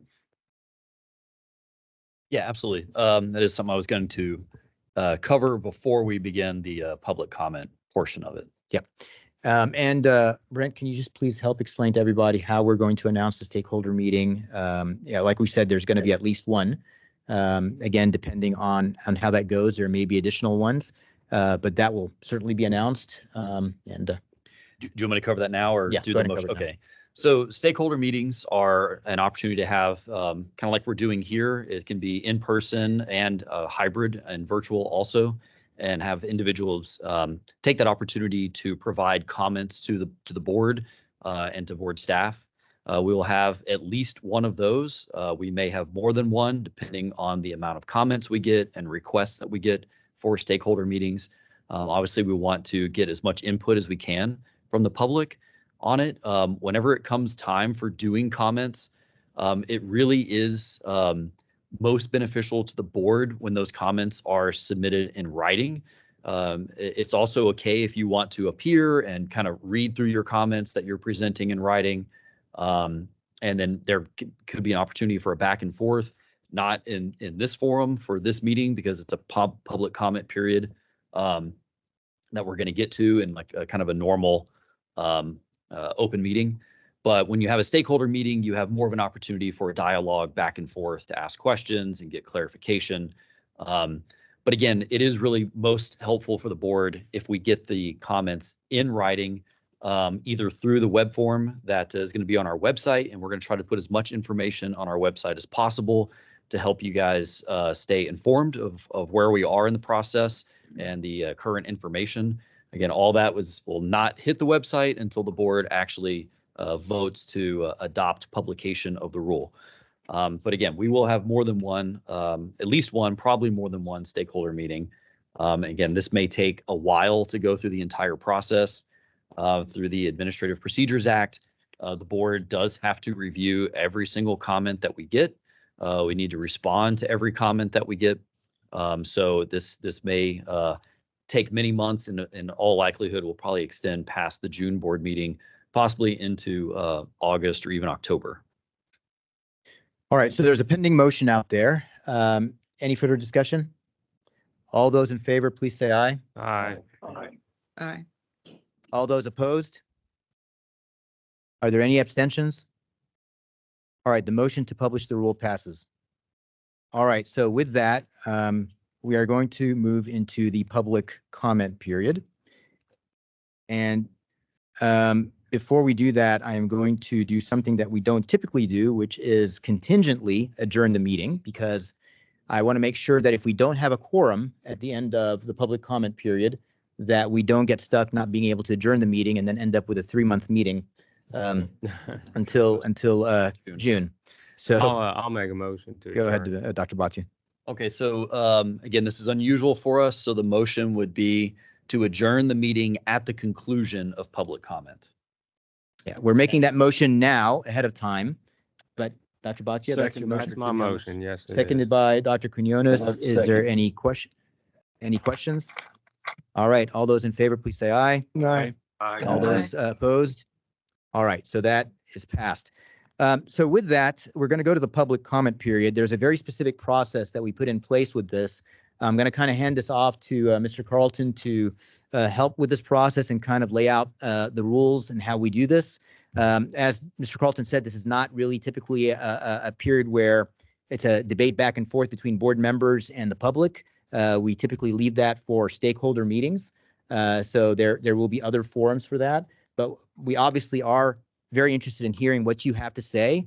As many of us as possible are going to stay to hear as many of your public comments as possible. I'm going to be here probably at least until 3 o'clock, if all of you are still here until 3. But then I have to leave after that. But we are, you guys are very important to us. Hearing both sides of the issue is extremely important. As we said, this is a very, very emotional issue. There's a lot of nuances to it. We're trying as hard as we can to get it right within the bounds of what we are allowed to do legally. And we're starting the process today, and we'll go from there. So, Mr. Carlson.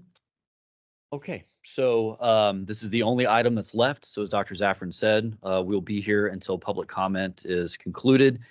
Just like in any of the, probably several of you, a lot of you have been to the legislature before.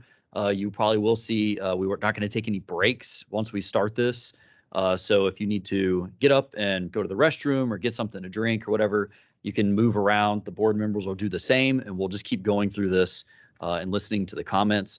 There is a limit to how many people we can have in this room. It probably may have already been explained to you, but there is an overall weight capacity of what the floor can hold. So that's why we can't just have everybody come in and have standing room in the room also.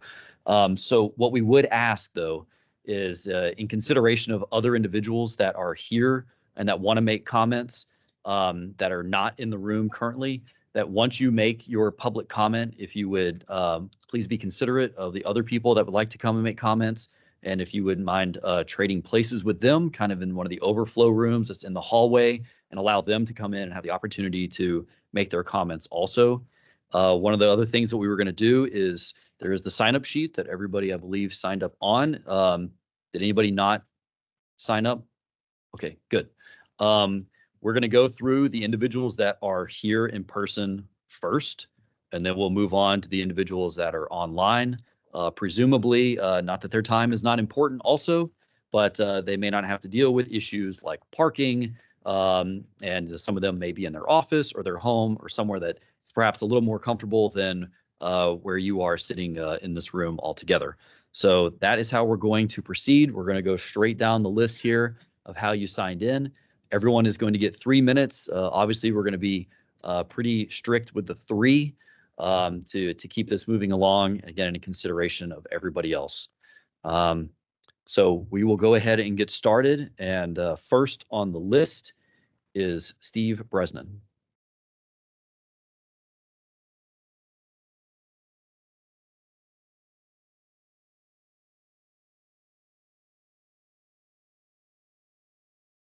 Obviously, just make sure your mic is on. The green light should be okay.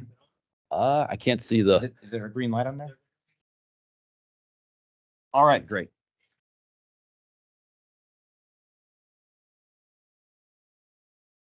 We can't hear him. Okay, I'm sorry. I thought it was on. It wasn't on. Is that better?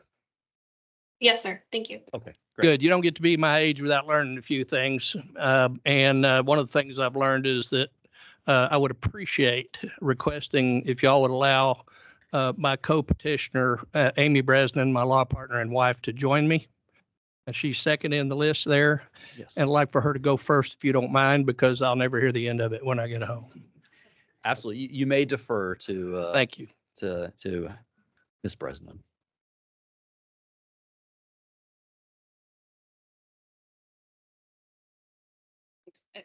Is this on? Can Just make sure.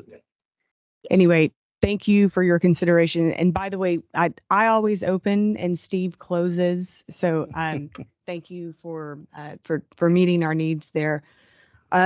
First of all, we just want to thank the board for being so courteous and so friendly toward us. We know that this is a difficult situation, and we know that you are not necessarily to blame for it at all, but nonetheless, here we are. So Steve and I believe that nothing is more important than protecting pregnant women and mothers suffering conditions that threaten their lives or a substantial impairment of a major bodily function absent an abortion.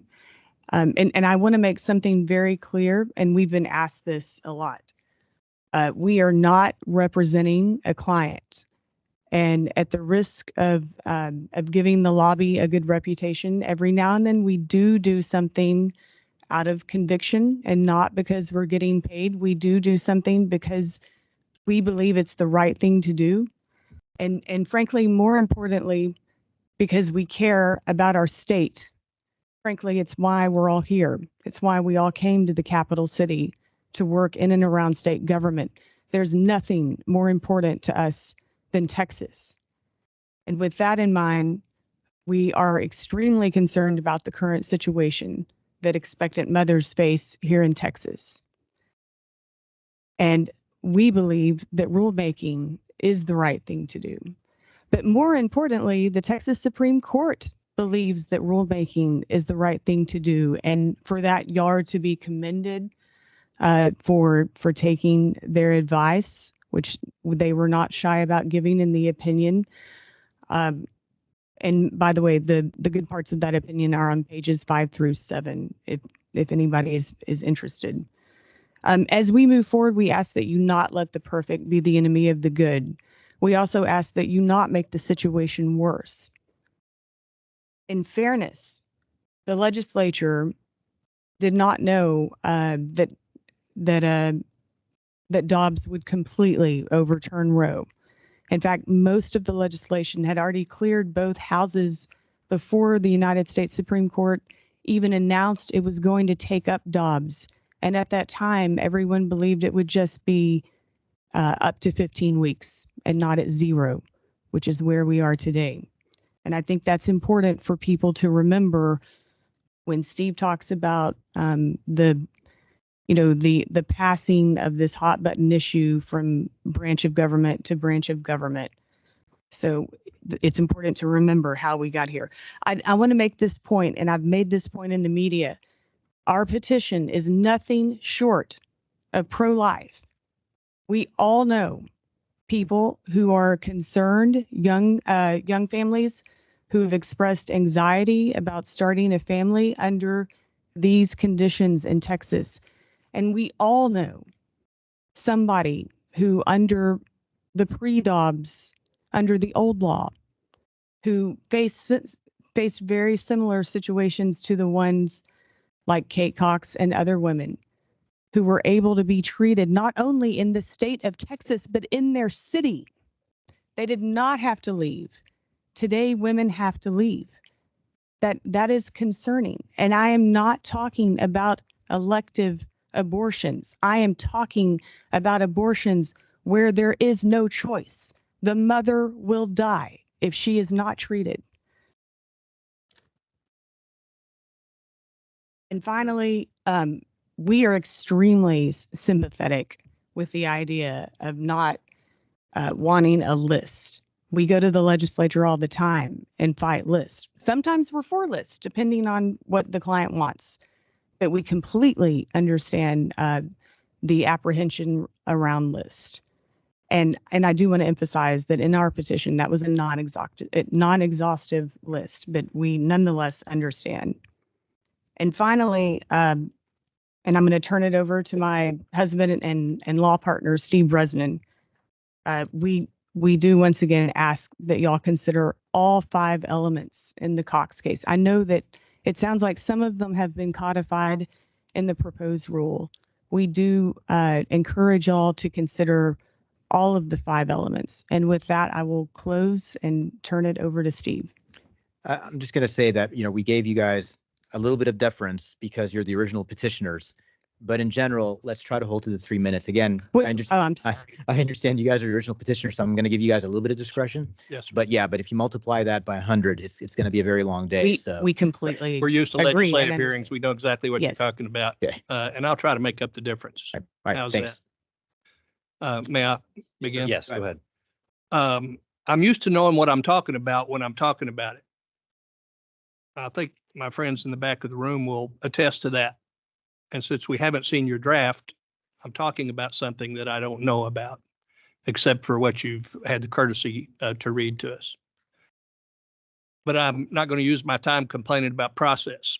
I am going to thank you, Mr. Carlson and Mr. Freshour, for the very professional manner in which you treated us in our petition. We're grateful for that, and it speaks well of the board that you've done that, and Dr. Zaffron, you as well. Thank you. We are here. I just want to quote, and I know that Dr. Scott's in the area, so I'm just going to quote out of one of the briefs in the Zorowski case. The following: defendant's expert, Dr. Scott, similarly testified that care is now substandard And doctors in her hospital now refuse to intervene, even as they acknowledge this is not the standard of care, because they fear risking a felony or losing my board certification. Not all that's a direct quote from her. That's in the findings of the trial court, I believe. So that's what brought us here. You got people that are scared to death. They're facing death and they're scared to death. And we think that you can do more than it seems that your proposed rule would do. In that sense, we're disappointed. We see some things in there that can help guide medical decision-making. If I have to keep a record of it, I have to think about it. If I have to think about it, I'm making a judgment. I want to make one final comment. Even though you don't feel like you can do something about criminal exposure, that's not right. Reasonable medical judgment means reasonable doubt. A prosecutor must prove a crime beyond a reasonable doubt. If you give physicians sufficient guidance, sir, if you get sufficient guidance from this board and can make a reasonable medical judgment, you will have reasonable doubt when they try to put you in the penitentiary for 99 years. So we look forward to working with you on the process. We'll try to make our comments a little less animated going forward. And we thank you very much again for teeing this up. And for all those other people that'll be involved with us, we expect to see a lot of you. Thank you. Thank you. Thank you. And thank you, Dr. Safran. And by the way, congrats on the new digs. This is quite a step up from Just the so hobby. that you guys know, this is not really our new digs. The new digs is actually down on the 4th floor. That's right. and We're it's- just glad to be out of the hobby building. You know? Thank you all. Thank you. Okay, I've got, is it Robbie Osley? I'm going to submit it in writing, please. Okay, thank you. And Tom Osley, also? Okay, thank you. Is it McSary? Sorry if I'm mispronouncing it.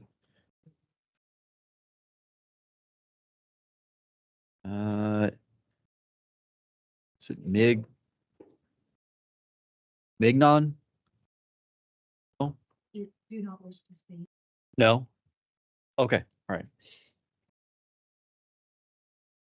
Raul Lopez? No? Okay. Leah Stewart? Yeah, sure. Thank you. Hi, my name is Leah Stewart, and I'm with the firm of Reed Clayman, and I'm here on behalf of the Texas Organization for Rural and Community Hospitals, TORCH, as many of you know it. I want to thank the board for publishing rulemaking on this issue.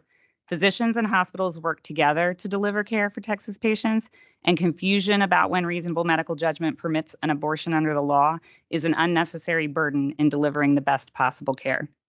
We also appreciate the board's commitment, as you've stated already, to ensuring the rulemaking process includes an opportunity for stakeholders to meet and provide feedback on the proposed rules.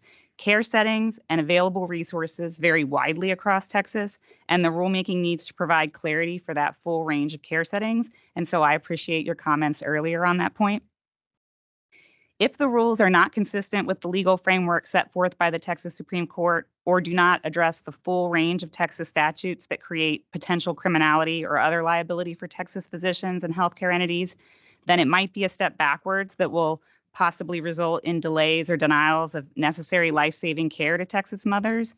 So I want to urge you again to conduct rulemaking in a way that allows stakeholders time and opportunity to give meaningful input. Also support your approach of trying to put things that are in the statutes in one place to help cut down on confusion, and hope that there's more opportunity to consider that approach in the rulemaking process. Finally, I'd just like to say that it is appropriate and correct that the decision about whether a woman's medical circumstances warrant an exception to the legal prohibitions is reserved to those who are licensed to practice medicine in the state. And we are confident that a strong rulemaking process overseen by this board could result in a meaningful improvement in the delivery of care from the current state. Thank you so much. thank you.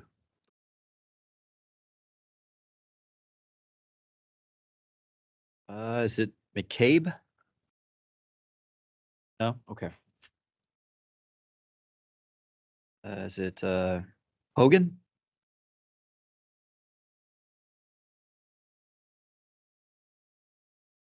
Regan? Hogan?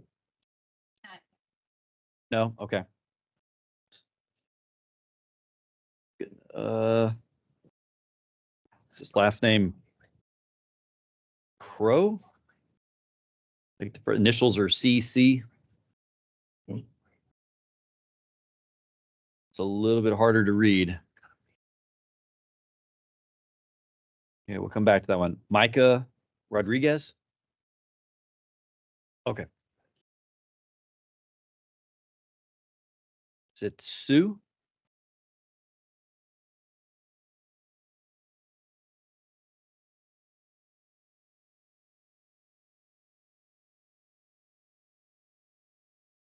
Yes, thank you, Mr. Chairman, members of the board. I'm Sue Liebel with the Susan B. Anthony Pro-Life America, the nation's largest pro-life organization. Appreciate the opportunity to speak today. We believe that Texas law is clear. Under the state's pro-life protection, doctors can provide pregnant women who experience an emergency with the proper care. We know there are doctors who understand this law because the state's reporting data and statistics show that abortions under the Life of the Mother provision have continued at about the same rate each month since the Dobbs decision. Unfortunately, media misinformation and the medical community's silence has created some confusion, and there have been instances where doctors have lacked clarity, and this is an opportunity for you to provide crystal clear explanation, and we're very glad to see that you're attempting to do so and look forward to reading the rule. We suggest you focus on the following and educate doctors and maintain the policies put in place by Texas's duly elected representatives. You mentioned the legislature earlier. We look forward to spending more in-depth written comments in the 30-day comment period, but we encourage you to consider this. Texas courts have never found the term reasonable medical judgment vague or confusing. Even though it's a standard used in many different types of statutes, the phrase reasonable medical judgment has only appeared in Texas case law 9 times. It's never been questioned as unworkable or too high of a standard. Texas courts have upheld references to reasonably prudent physician or similar types of phrases that apply to the reasonable men standard in the medical context. Excuse me. This too is an objective standard in Texas law. For example, physicians in medical malpractice cases are held to a higher standard, that of a reasonably prudent physician, which takes into account their training and knowledge. And I know I'm not telling you anything that you don't already know. There's an entire chapter of Texas law that governs how expert testimony can establish the necessary standard of care. These standards aren't new, and they apply equally under Texas's pro-life law as under other laws. Doctors face tough situations and must frequently make decisions according to standard of care to save patients' lives. Rather, Texas law prohibits elective abortions. It doesn't stop accepted treatment options for serious pregnancy complications. And there's also no immediacy requirement under Texas law. A doctor can intervene at a diagnosis if there's a foreseeable risk to a woman's life. So the Texas abortion law is not broken. If there are doctors who are confused, the solution isn't to upend standing policy, but rather to educate them that they can use their reasonable medical judgment. For the vast majority of Texas healthcare professionals who were not performing or referring for abortions before June 22nd, 2022, there should be no change to their practice. Thank you for stepping in, though, to protect mothers and their children and women of Texas. Thank you.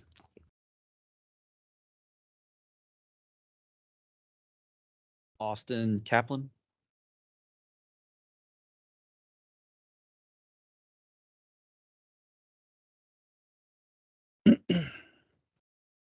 Thank you, Mr. Chairman, members of the board. My name is Austin Kaplan. I'm from Kaplan Law Firm. I'm a Texas lawyer. I represent plaintiffs in the Zarowski and Cox cases, along with co-counsel Molly Duane, Mark Heron, the team at Center for Reproductive Rights, and fellow pro bono partners, the law firm at Morrison and Foerster. But today I'm here just in my personal capacity, and like all lawyers, I will be brief. Our legal team will review and submit formal comments, but I fear that the proposed rule does not enough to change the dangerous situation for Texas women and their families. And so we might ask ourselves, under the proposed rules, can Texas doctors finally act when they believe the situation that presents is medically appropriate? Is Texas allowing the best possible health care to pregnant women? Is Texas keeping pace with healthcare in other states? New York, Maryland, you name it. I am sure that we are all here to work to make sure that Texas does not continue to force its own doctors to put pregnant women, to put Texas moms and their families in harm's way. And I'm looking forward to the rulemaking process and hopefully accomplishing that. Thank you. Thank you. Jonathan Covey.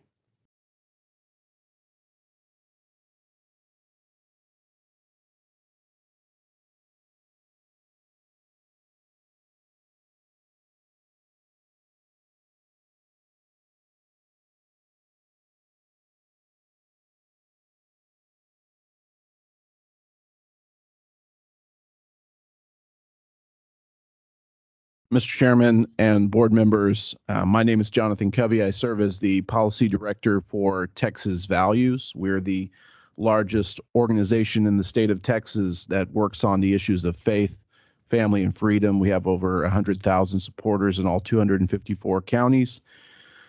Just wanted to take the time to thank you for considering this issue. And as you know, and Mr. Chairman already mentioned, the Texas Supreme Court's recent decision in the Cox case shows that the regulatory delay is costing more time and more problems and exacerbating litigation efforts on this issue. We believe that every medical provider should know if a woman has a life-threatening condition, she must be treated. Texas law does not stand in the way of a woman receiving treatment. Texas law does not require physicians to turn away a woman with an ectopic pregnancy until rupture. Doctors do indeed have the discretion and responsibility to make such medical judgment calls, looking at the totality of the circumstances. Both of the major laws passed recently, SB 8, the Texas Heartbeat Act, and HB 1280, the Trigger Bill, both expressly provide exemptions from prosecution for life-threatening physical conditions arising from pregnancy. I would mention, and Ms. Sue already mentioned this, but Texas legal precedent has never found the term reasonable medical judgment to be an ambiguous term or to be a confusing term. I know you guys just published this in the Texas Register. We'll be taking a look at the proposed rules in the coming days as well and offering recommendations via public comment period. I do think that I understand your reasons for not making the list. We'll see if the legislature provides additional clarity starting next January, and I highly anticipate that will be the case, especially since the actual language has manifested. But we appreciate the efforts to bring clarity for physicians and for pregnant women. So I just want to thank you for your time. Thank you. Ingrid.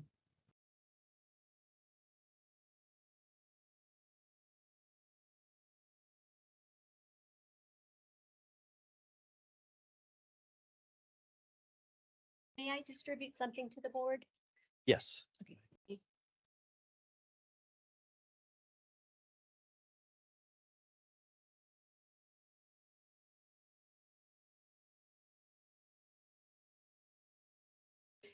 Good morning, board. Thank you for your service to the physicians of Texas and to their patients. I'm Dr. Ingrid Skopp, a board-certified obstetrician gynecologist from San Antonio, where I've been practicing for 30 years. In the wake of the Dobbs decision overturning Roe v. Wade and allowing Texas to implement the Human Life Protection Act, my practice has not changed. Although, like approximately 90% of obstetricians, I do not perform elective abortions, I have always been willing to intervene when a severe pregnancy complication has posed a risk to my patient's life. I understand this law, and I would continue to offer the same intervention to my patients today. Unfortunately, I cannot say the same for my peers. There is abundant documentation that physicians are confused and frightened. In many cases, they have not offered timely intervention. It has resulted in harm to women, including some unfortunate women in this room. These doctors are frightened. They feel that they are making decisions in a vacuum, and that if they make the wrong decision, they can lose their medical license, they could go to jail, and they could incur severe financial penalties.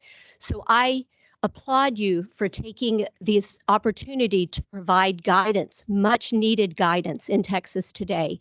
I think what Dr. Zafran has read is a very, very good start, but there are a few other things that we need to be emphasizing. It's been discussed that reasonable medical judgment means what a reasonable practitioner, understanding the details of the case, the actions that they would perform. This is the standard of care. Doctors need to be reassured that they can continue to provide the standard of care in taking care of their patients. It is critical that it be emphasized to physicians that it does not need to be an immediate risk to a woman's life. We know what conditions can cause a risk to a woman's life, but we need to be reassured that we can intervene at the time the diagnosis is made. We do not need to be waiting until a woman is dying. And in fact, it was mentioned the Texas Supreme Court's discussion in the Cox case. They also affirmed immediacy is not required and a woman does not need to be dying. Doctors need to know that. Prior to the confusion, every hospital that I have worked at has had a therapeutic abortion protocol. I assume most hospitals still do. In addition, I would like for you to recommend to the hospitals they update their protocols and they make them known to the physicians so physicians know how to document when they decide to perform an intervention. That way they will feel that they are not making decisions alone, that they have the support of their medical organizations and the support of their hospitals. And I think that will result in much better quality care to the women of Texas. Thank you. Thank you. But before you leave, I just want to ask, you're a physician, obviously, and I think you brought up a very important point that I just want to highlight. I think physicians make good medical judgment, and I have heard anecdotal incidents where what a physician thought was the right choice to make may have been superseded by what a hospital was concerned about. And obviously we don't regulate hospitals, but there is a ban on the corporate practice of medicine in the state of Texas. And it's physicians who practice medicine, not hospitals. So I think not necessarily within this rule, but ideas, whether it's for an FAQ or something along those lines to help reinforce that idea. I mean, we can do that because unless we know that there's a situation like that where a hospital, whether it's their legal department or whatever it might be, is superseding what a physician judgment is, it is important for this board to hear that. Because from our standpoint, that's practicing medicine without a license. So again, I just want to highlight that we've heard anecdotal examples of that happening. Maybe it was a little bit earlier on when the law was passed, hopefully a little bit less now. But again, all these rules and the Supreme Court ruling talk about about physician judgment. It doesn't talk about other practitioners or entities, facilities, or what it might be as far as them making that judgment. So, yes, sir. What you've described is happening. I've seen it as well. And again, I just think doctors need to know that they're supported because they feel like they're alone making these decisions. And that's why we're seeing so much confusion and sometimes bad decision making. Thank you. Thank you. Doctor, one more comment. I'm Dr. Quinones. Yes, sir. And I wanted to thank you for taking the time and the courage and your candor and your presentation. I also wanted to comment on something that you said, and that was the idea of reasonable medical judgment. It's a rule that governs our lives as physicians every single day, every single decision we make, every single patient we see. It's not a new concept. It's not a novel concept, and it doesn't change for this particular purpose. I think that going forward, this board feels very strongly that physicians in Texas need to know that they have the support of the board as long as they follow the rules and use reasonable medical judgment and document. So thank you very much for bringing that point up. Yes, I agree. And I absolutely agree with your decision not to make a list. What we can do is we can look at ACOG's practice bulletins. And in many cases, they tell us the situations that are going to pose a risk. And if they don't, if there's not specific guidance, every hospital has a quality committee that can convene and can give doctors support in making these decisions. Dr. Badia. Oh, thank you. Appreciate it. Thank you for your time. Okay, thank you. One other thing to point out that you raised, Doctor, is additional language that's in the Supreme Court opinion in the Cox case. And so there, we did go and put, at least as of this point, some definitions that pull from other statutes. But that's why we also wanted to reference in the rule itself to be in compliance with court opinions, because those things can change. But those are things that, while each time something's cited in the court or even in other statutes, it may not be conducive to put it all into one single rule, as those things can change. Those are things that once we do get a final rule, we can put some FAQs and other stuff built around the rule and put some of that language in there, because that way it's not the board that's coming up with it, but the board is putting it in a place where people can find it about, do I need to wait until there's an immediate emergency, and we can cite back to what the Supreme Court says. Yeah. That immediacy was required. And he was quoting from a different section of Texas statute that didn't even apply to abortion. So that confusion, I think, is the biggest problem, the immediacy problem. Right. So thank you for doing that. Yeah, and as Mr. Carlton said, it's okay. You keep sorry. As Mr. Carlton said, I mean, the rules are very, very prescriptive in how they are adopted. There's a very specific process in how we go about adopting a rule. There are clarifications and nuances that we can easily put into FAQs, and we've done that again going back to COVID.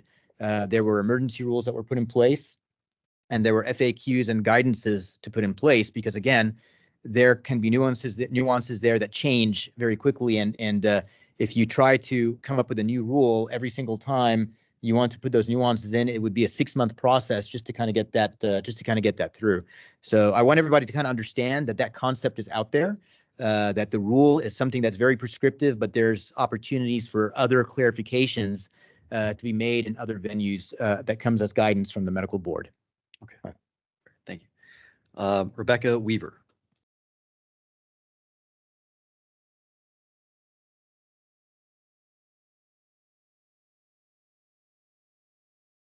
Dr. Zafran and members of the board, thank you for this time to give public comment. My name is Rebecca Weaver, and I serve as the Legislative Director for Texas Right to Life.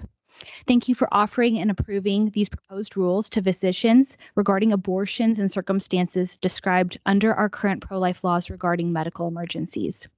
While our law is clear, implementation has proven problematic since Texas's pre-Roe laws retook effect after the Dobbs decision in June of 2022. This confusion is unnecessary, and we are pleased you have chosen to help clear the confusion.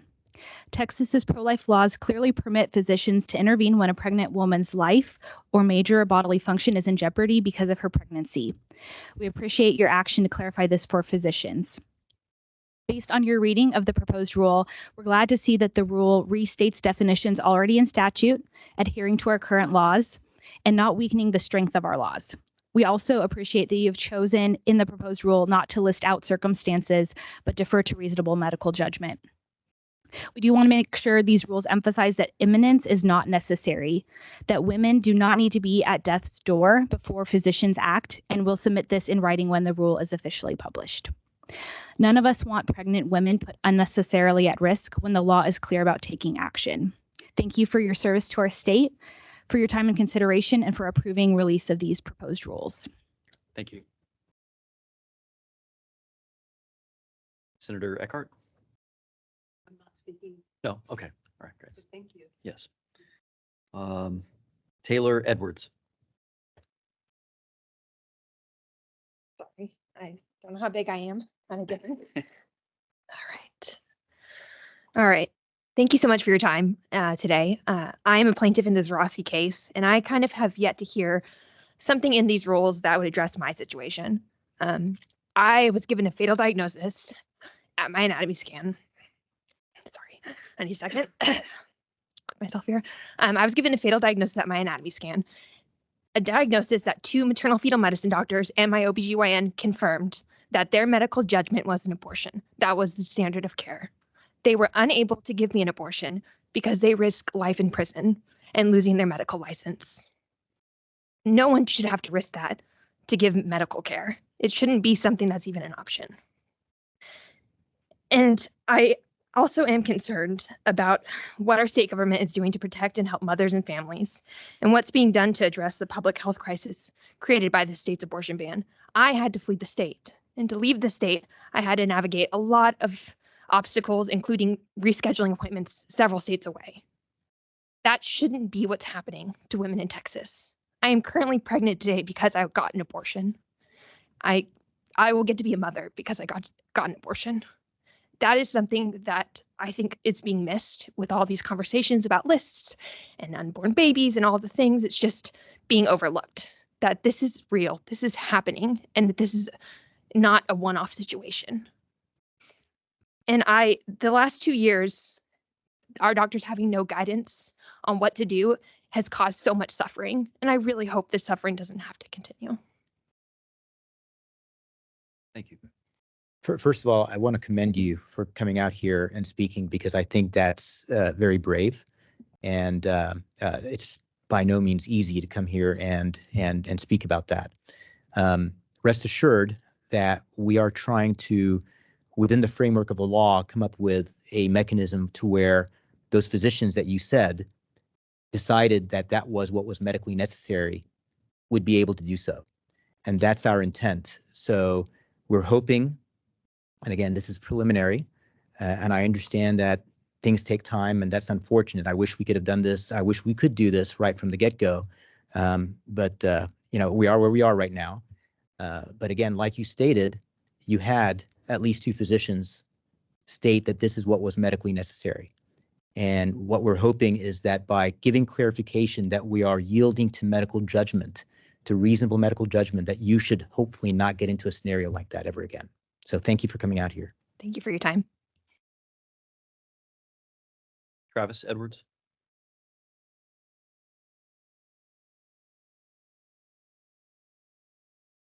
Hey, thanks for taking the time to talk to us today. I'm Travis Edwards, the husband of Taylor Edwards, who we just heard from. I want to start by saying that there are a few things that I actually agree with you guys on, and that is that you should not be making a list of exceptions, because it's impossible to foresee every possible circumstance and the extenuating circumstances around all of those exceptions. So I agree with that. And I agree that reasonable medical care should be in the hands of the doctors. I think where it starts to fall apart for me a little bit is that the legislative branch of our government has so much control over this situation. As you said, you can only go so far within the bounds of the law as it currently stands.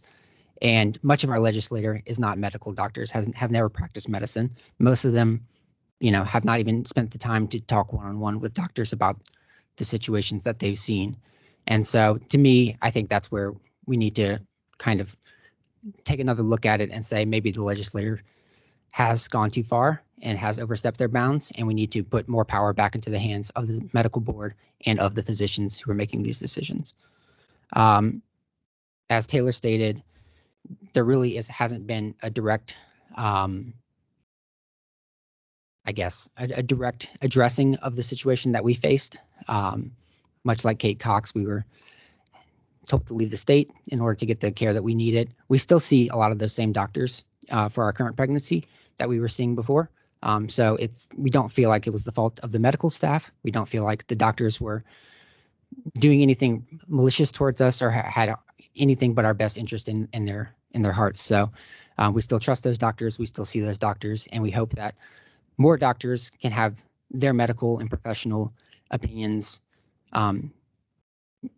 be the driving force in the decisions that they make with their patients. The decision should be between the family and the doctor, and they should be able to make the best decision for them. A lot of the so-called anecdotal situations that these women have been in and the immediacy argument, I think, to me, it's not anecdotal. I've spoken to those women. I've spoken to their husbands. I've seen the fear that they were put in when they were told that their wife was going to have her life on the line before the doctor could do something. And to me, I don't know how any medical doctor in this room can sit here and say that that's the way that they would want to practice, that they would be forced to delay care until the situation becomes an emergency. That just, I can't imagine many doctors would be okay with that. So I thank you for trying to clarify that and for doing your best. And I hope that we can continue to make progress on this issue. Thank you. Thank you.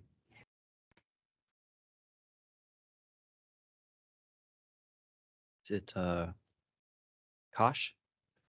Cash.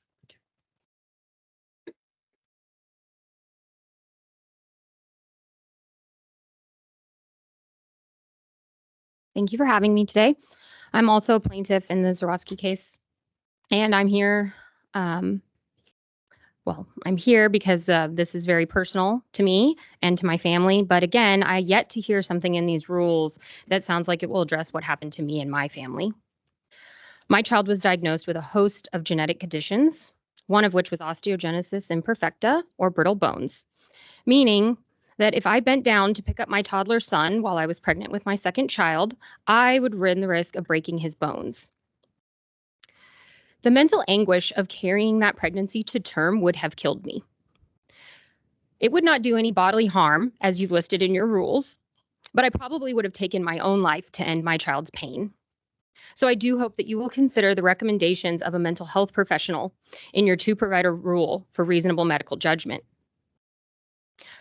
I've heard you say that you don't make the law, but I'm here today because I've tried to get the legislature to act when I lobbied last session and couldn't even get an amendment for fetal anomaly out of committee.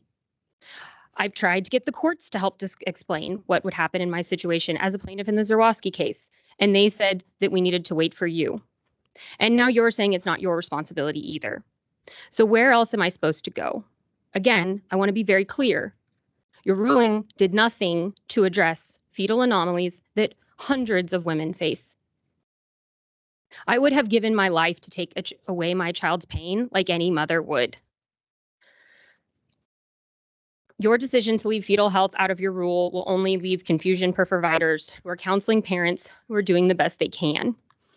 This is what abortion bans do. They strip away dignity and autonomy from pregnant people, and they take away our rights to decide what is best for ourselves and our families.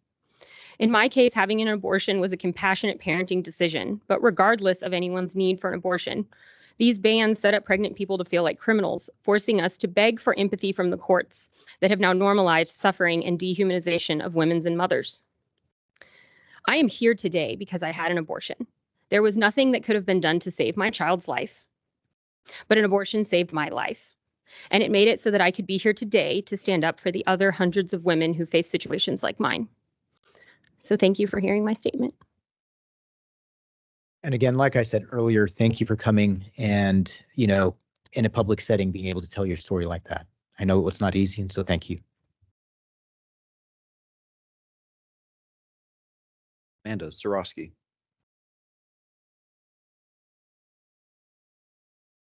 Hi, thank you for taking the time today and for allowing time for public comment. I was wondering if I could also have my husband come up with me. Is that okay? Okay, he's next on the list. My name is Amanda Zarowski. This is my husband, Josh Zarowski. I am the first named plaintiff in the aforementioned Zarowski versus Texas case, a case in which the Texas Medical Board is a defendant.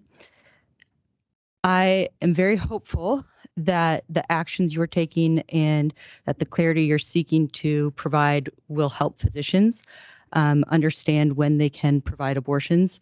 But I am skeptical.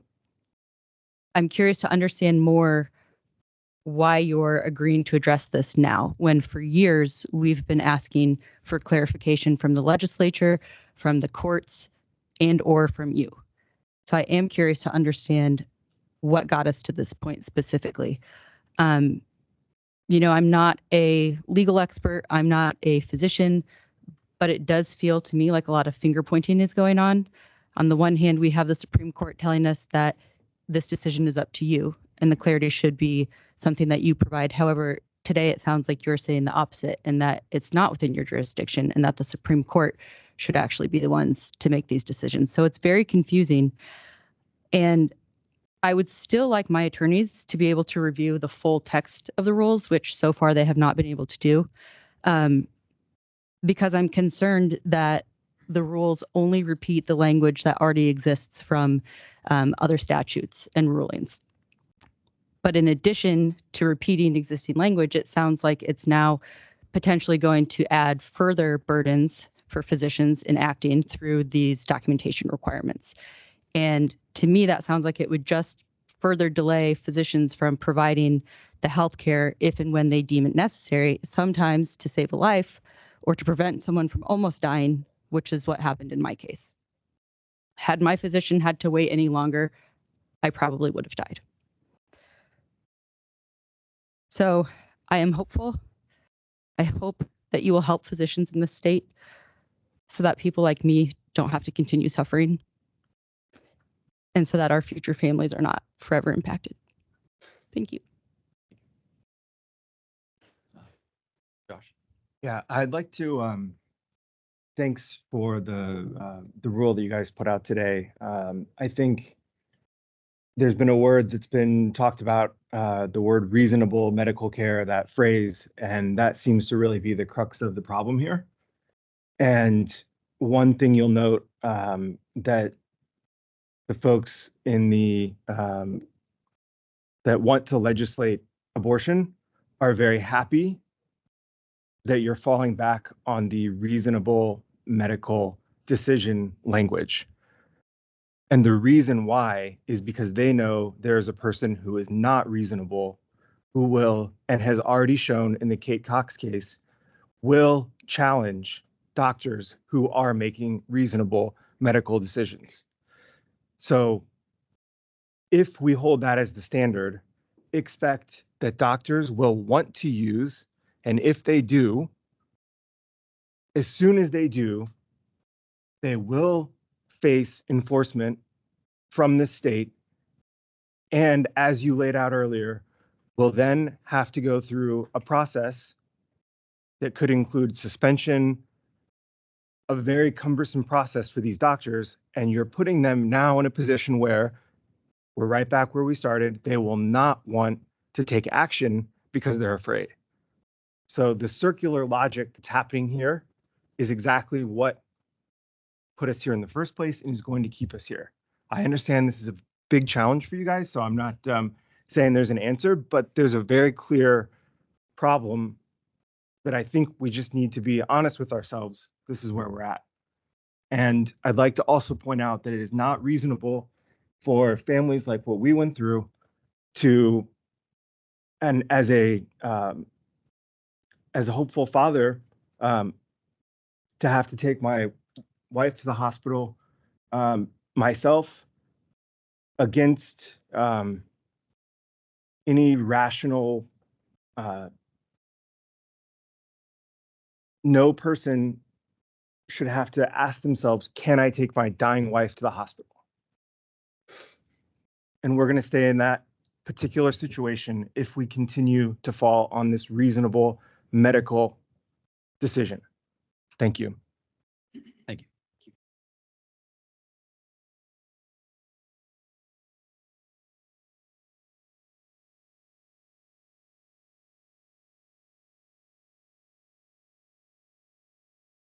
Yeah.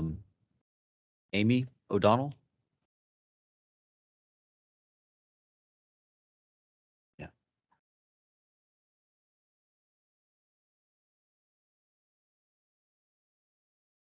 Does it matter which one we sit in? Yeah. No. And before you start, one thing that I would just make a comment on, we did look at statute language as we adopted this proposed rule.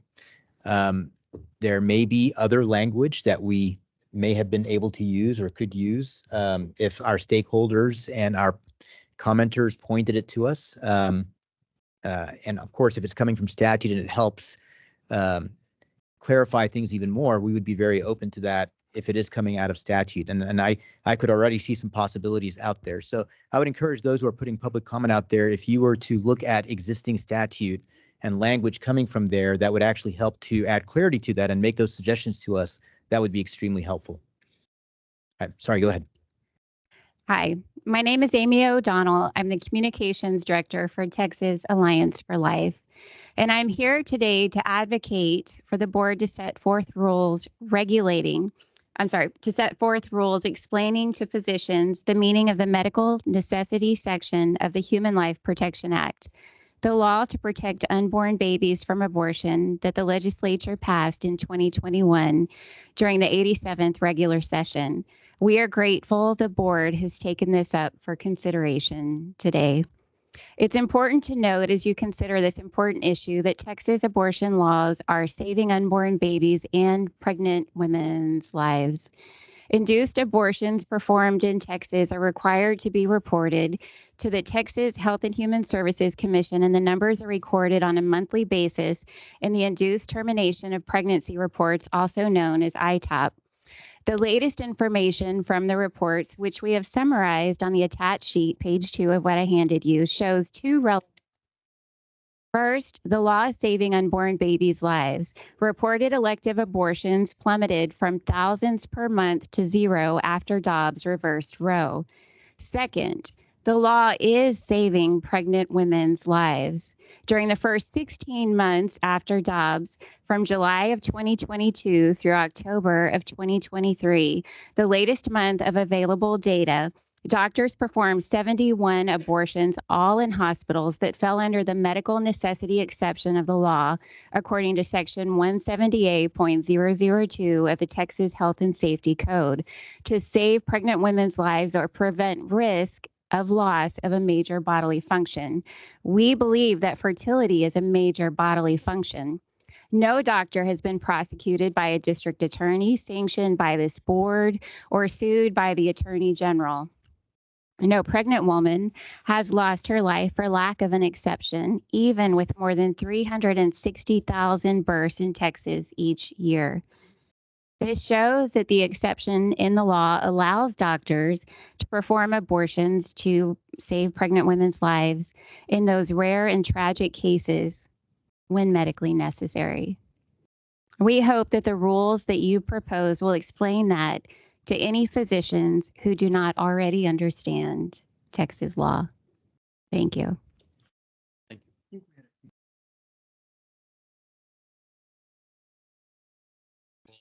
Let's let the others go, and then we'll back. Okay. Jennifer Allison.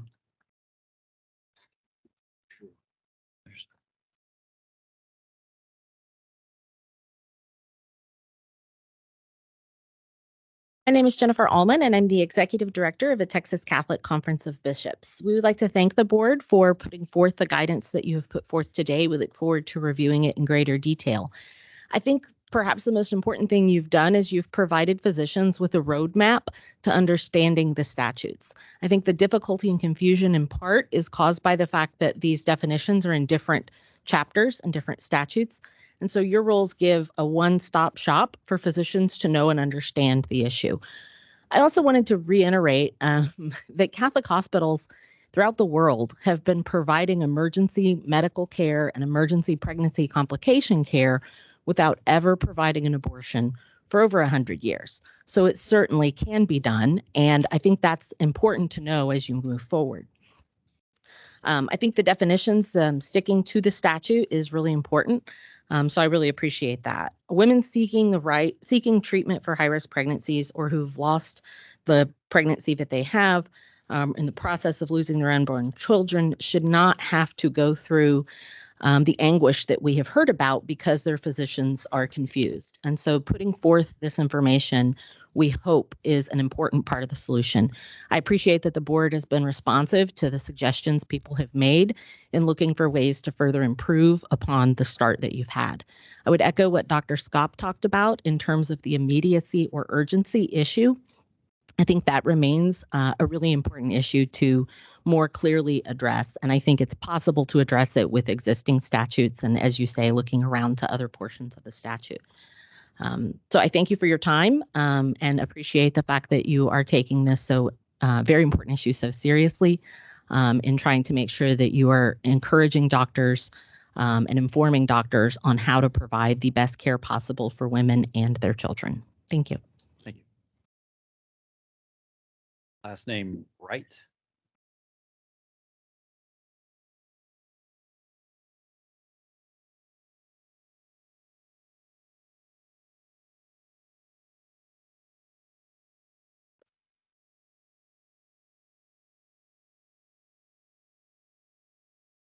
Good morning, members of the board. My name is Kylene Wright, and I'm the president of Texans for Life, one of the stakeholders who advocated for the Human Life Protection Act, also known as the trigger ban. And while we haven't yet seen your guidance, I was able to listen to your description of it and really appreciate what appears to be a very strong effort to stay true to the statute. So thank you for that. We are grateful for your work to clarify what now seems to be so confusing for doctors. And I say now because these same medical exceptions in the Human Life Protection Act have been in law and in effect for over a decade in Texas, having been included in the state's 20-week ban, which passed in 2013, with no complaints, no sanctions, investigations, or confusion. Even in the months since the law went into effect, dozens of abortions have been performed to protect the mother's life. Clearly, all doctors are not confused. And while the media waxes on about doctors being scared and confused, a closer look reveals a somewhat different story. Take the case of Kate Cox. Mrs. Cox, a Dallas resident, sought help from a longtime abortion care doctor in Houston and ultimately then filed suit in Austin with the Center for Reproductive Rights representing her. Original claims that this pregnancy threatened her life fizzled when she failed to even make that claim in depositions or her appeal to the state Supreme Court. After learning that the primary reason Mrs. Cox sought an abortion was a life-limiting diagnosis for her baby, we also learned that from Texas Monthly's interview of her doctor that the doctor was not at all confused, but rather frustrated that there weren't exceptions in the law for babies with tragic medical diagnoses, for rape and incest, and even depression. In other words, the Planned Parenthood doctor who performed abortions for 14 years wants to continue practicing under Roe v. Wade, which is no longer an option in this state. In the Fort Worth Star-Telegram and other print media covering the longer story, we hear the same thing from different doctors. These doctors are unhappy and frustrated that there aren't more exceptions in the law. Well, there is a process in place for changing laws that we don't like, and it is not in court or at the Texas Medical Board. This effort, coordinated by the Center for Reproductive Rights and Planned Parenthood, is nothing more than a backdoor attempt to do what this board is not legally permitted to do, and that is expand the exceptions to the greatest extent possible at the expense of preborn babies. And I trust and do appreciate that you appear to have clearly seen through this and are making a great effort to stay true to the law. So thank you. Looks like it's just a first name, Amy.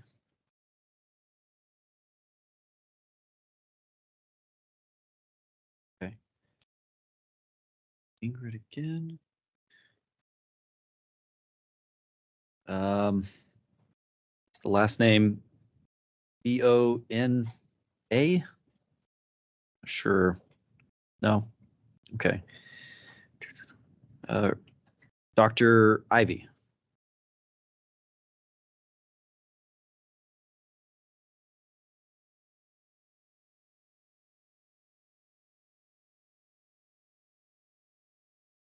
Hi, good morning, and thank you for the opportunity to speak. I'm Dr. Richard Todd Ivy. I have practiced obstetrics and gynecology in Houston for over 30 years. I'm speaking here today on behalf of the American College of Obstetricians and Gynecologists, District 11, and the 3,268 practicing obstetrician gynecologists in its Texas section. Collectively, we welcome the opportunity to work on this important issue. As many of you have seen in the news, the language in the current statute has created confusion for our physicians, our hospitals, and our patients. This confusion has led to delays in the provision of appropriate care with increased morbidity, unnecessary suffering, and alterations in people's plans for family. I certainly understand the concept of reasonable medical judgment, but in this area of that's so heavily scrutinized and the penalties are so severe that I think it's appropriate to understand a physician's confusion and hesitation in this arena. As physicians, we believe our patients need unimpeded access to the full spectrum of reproductive health care options. It is absolutely unacceptable for doctors and healthcare professionals to be punished, fined, sued, and face imprisonment for delivering evidence-based care. We recognize that abortion for any reason is a complicated topic. We also recognize that the decision to have an abortion is a very complex one. In all my years of practice, I've never seen someone reach that decision easily. It is for these very reasons that this decision should be left to the patient and their trusted healthcare professional. Doctors and clinicians must be able to provide unbiased, factual information to patients regarding reproductive health care options. And people must be able to use their own judgment in making their healthcare decisions for themselves and their families. With your leadership, we trust that the physician-patient relationship will continue to be respected. We are grateful for the opportunity to review this rule today and will offer thoughtful scientific commentary during the next 30 days. Thank you. Thank you. Kathy Toro.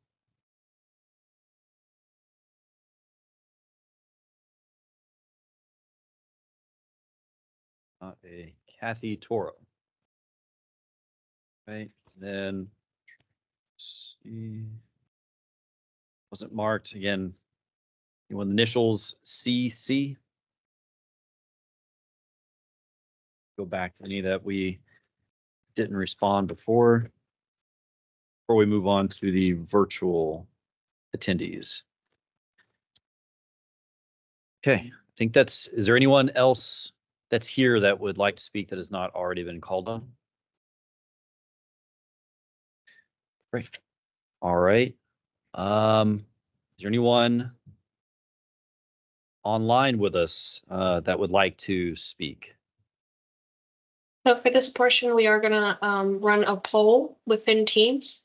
So you'll see pop up on your screen either a check mark or an X. If you would like to comment in public comment, please check the check mark. If you do not want to comment, you can click the X.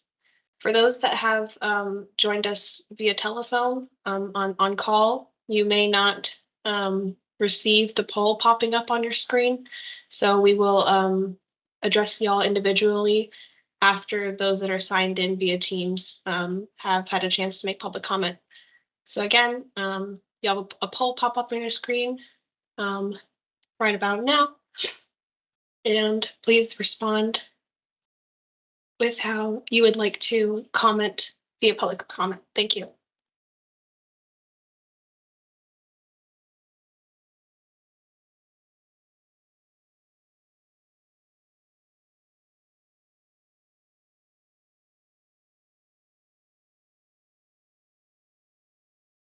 Sorry, 1 second. I need to record the names on there.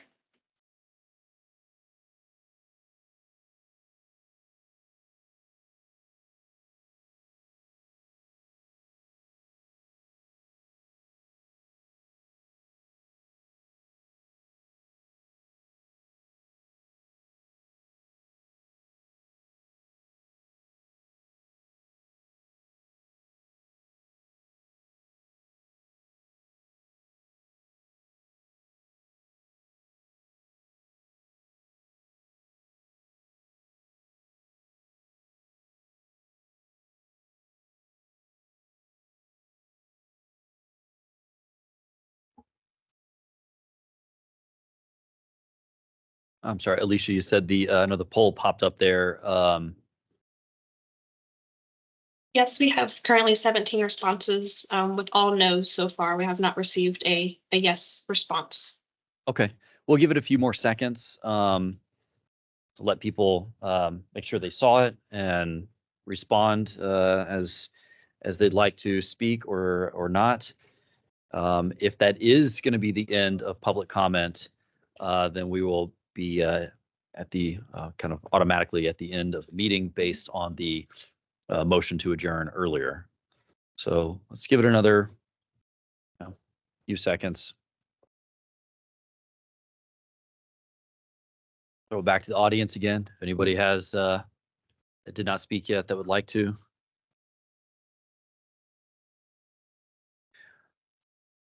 Okay, well, I guess no one else has raised their hand or voted yes that they would like to comment.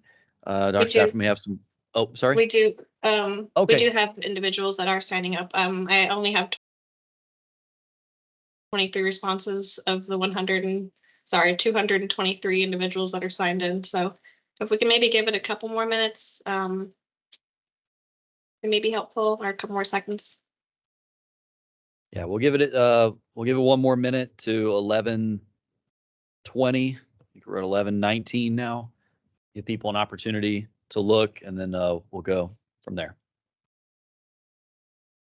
But while we wait for the results of the poll, again, just want to go ahead and take the opportunity to thank everyone that has made a comment so far. This is helpful for us. Again, it would be we prefer that you do provide some comments in writing once the rule language is posted on the website.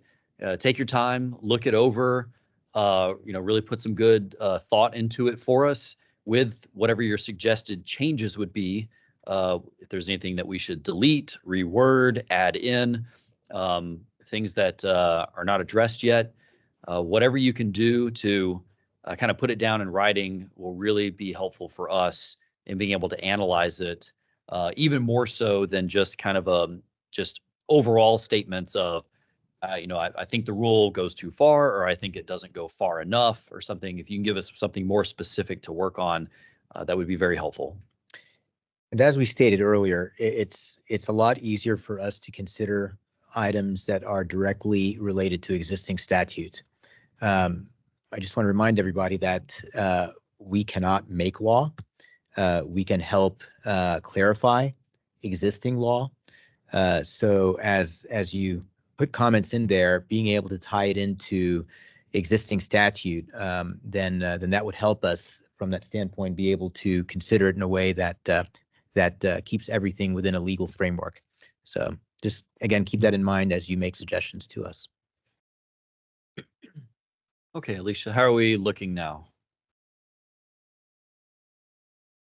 I do only have 29 responses. I do have to close the poll in order to see the name of the individual, the person that wants to speak. So I will close the poll now to see who responded yes.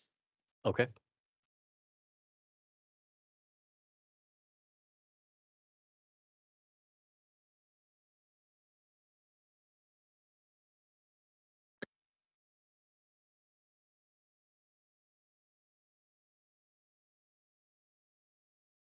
The person that responded yes is actually a member of staff.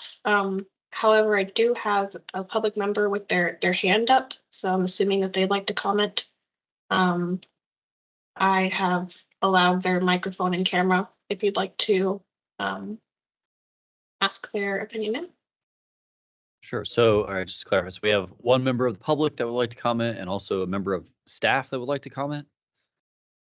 They responded yes. I will reach out to them to make sure that they meant to click that. Okay, great. And let's see, Rachel Gearing, is that right? That's correct. Okay, thank you for waiting around. And you have 3 minutes and you may begin. Thank you so much. I will be quick. My name is Rachel Nelson Gearing. I am a healthcare attorney in the Dallas-Fort Worth area, and I represent several OB-GYN practices and fertility practices.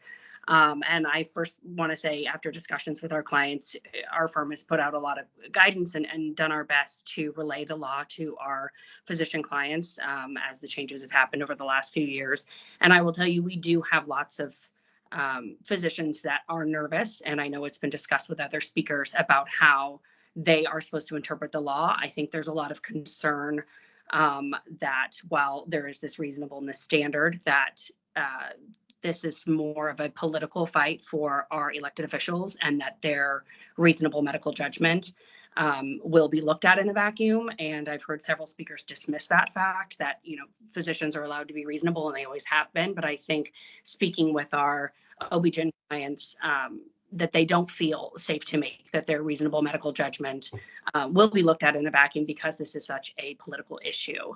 And for that reason, they are looking to the Texas Medical Board to kind of be bold in its position to protect physicians and to provide additional guidance that will make them feel secure that they can make the decisions that they need to protect their patients.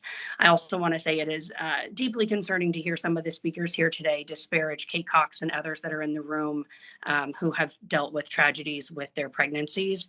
I can say, not just as a woman and as an attorney, but as someone who works in this space, that those are real situations. And I do think we should refrain from allowing people to, you know, voice opinions that are going to be negative on the physicians involved, as well as the patients, when we're talking about such tragic situations. So I guess I would say I think as much as we understand that the TMB does not get to make law and your job is to interpret and provide guidance, I think we are hoping that the TMB will be bold and provide stronger guidance. As other individuals have said, fetal abnormalities are not addressed. We have physicians that are concerned that their reasonable judgment may not withstand the scrutiny from elected officials that are very, very strongly pro-life, regardless of how the physicians feel about protecting their patients.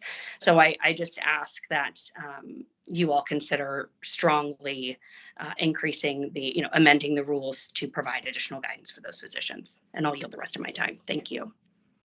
Great, thank you. And can we look forward to any comments you may want to submit on the rule with suggested language to help with the boldness that you've kind of recommended? Absolutely. Yeah, in general, one thing I would just like to state, so we talked in our proposed rule about the process as to how we would deal with complaints. We look at all conditions out there that may come to us as a standard of care issue that deals with a certain element of medical judgment. And it's not the medical board that opines on that. We send it to our expert panelists, which are actually physician members of the community. As Dr. Brett spoke earlier about our physician panel, or our expert panelists, these are physicians from around the state who are board certified in that specific specialty that we're addressing. And as we, as a board, get a complaint under any type of standard of care issue, if we feel that there is a jurisdictional issue around standard of care, we send it out to our expert panelists. And those physicians who are experts opine on the given scenario and the given situation. Because as we stated earlier, there are many different circumstances that you cannot list and potentially cover any kind of situation that's out there. As I described earlier, you can have the exact same condition with two different individuals, but the circumstances around it may differ, and an expert panelist that looks at the medical records, looks at the scenario and the situation, may opine differently on those two different situations. Somebody commented earlier, and again, I'm not going to get into the specific comments, but just in general, just as an opportunity to kind of explain things, medical record keeping is not something that we're adding onto in this rule, but we're emphasizing as far as what we expect physicians to do as they describe what their thought process is as they are looking at taking care of a patient. We expect that with any physician under any circumstance. Medical record keeping is that way of telling the story of what is going on in managing a patient's care. And as we all know, diagnosing a patient is not an exact science. It may be the incorrect diagnosis, but the process as how do you arrive to that diagnosis may be exactly the way you're supposed to do it. And we have to look at that. And only the medical record and talking about what that thought process is the only way that we can look at that and see whether that was within the standard of care or not. So medical record keeping is something that is expected in all different types of scenarios and situations. What we're saying in this proposed rule is that it is important in that medical record keeping to explain what the medical reasonable judgment is in that specific type of scenario. And that is what an expert panelist is going to look at as they opine back to the medical board as to whether it met the standard of care or not. Because again, a situation can be in a rural area versus an urban area where there may not have been the ability to transfer a patient to a higher level of care, where the answer may be different, even though the scenario may be exactly the same. So if you put a list out there, that may be a list that is accurate in one setting, but inaccurate in another setting. So just as we talk about this and deliberate it, I just want everybody to understand that this is not an exact science, but we do want to make it a process that is clearly understood, that is clearly defined, as we do with all our other issues around standard of care, that we are going to treat this the same way. The definitions are important to be out there because that's what we're going to lean on as we define what a situation or what a certain scenario is. And those definitions, again, come straight out of statute. The only way we can modify those definitions, the only way we can come up with other definitions is going through the legislative process. We cannot create definitions that are not existing out there.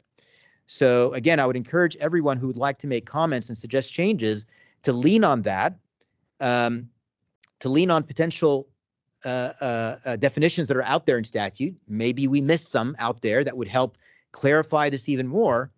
And that would be something easy for us to look at and to address and see if it's something worth adding into our proposed rule.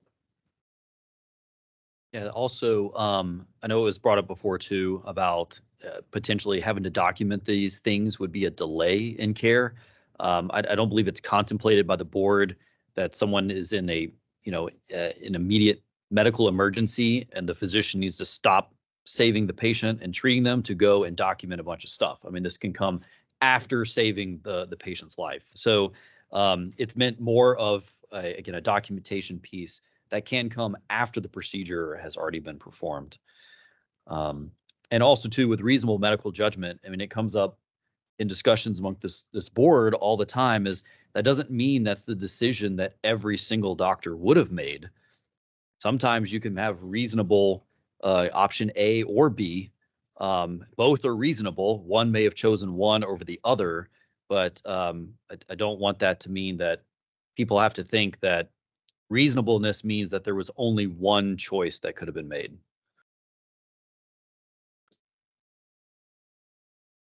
All right. So you'll have a hand raised. Do we have anyone else? Alicia? Yes, we do have one hand raised. It's come to mine and IT's attention that folks that are outside of the organization may not get the poll popped up on their screen. You can access it via chat, but if you would like to make a comment, please just raise your hand.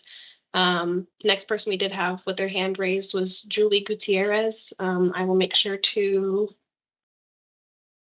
allow your mic and camera now.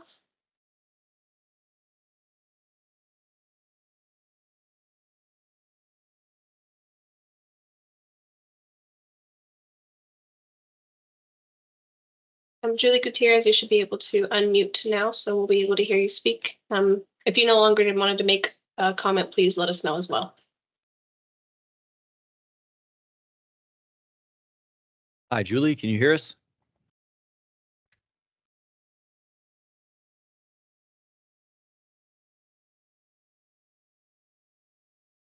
All right, well, maybe we'll come back to Julie. Some of you may not have been able to, Sorry, some of you go may ahead. not have been able to see the poll. Is there anyone else? We have a Kyle R, and your mic and camera has been allowed. You will need to unmute for us to hear you. Kyle?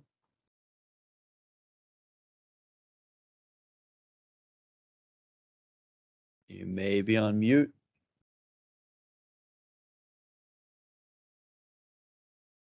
You can unmute yourself and go ahead.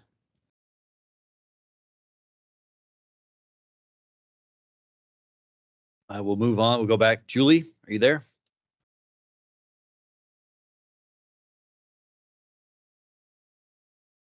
All right, Alicia, anyone besides Julie or Kyle? No one else. Again, in order to raise your hand, there should be a feature at the top of your screen with the little hand icon. For those that are signed in via telephone, I will allow your mic now. You'll just have to kind of start speaking, and please state your name. Oh, if you called in order to unmute, you need to press *6.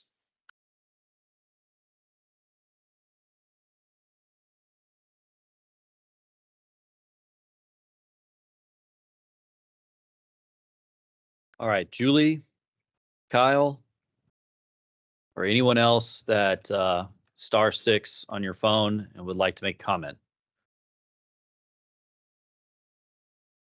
See another hand pop up. Julie did rejoin us. I allowed your mic and camera again if you want to give it another shot. Hi, I'm sorry, I don't have a great connection. I'm in the hospital right now. I am a general OBGYN, and I have been practicing under this legislation.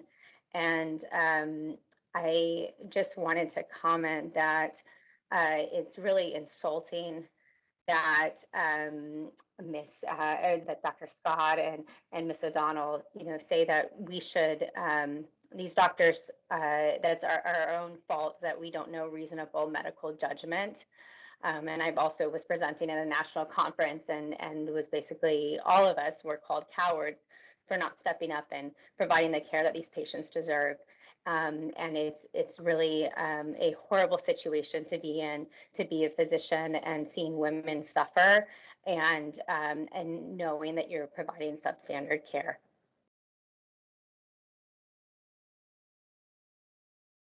Thank you for your comments, Ms. Gutierrez. I'm sorry, Dr. Gutierrez. I would, we at the board would welcome any written comments you may have for us regarding the proposed rule language that might, help give you and other physicians the type of clarity and reassurance that you would like to see in the rule. Kyle?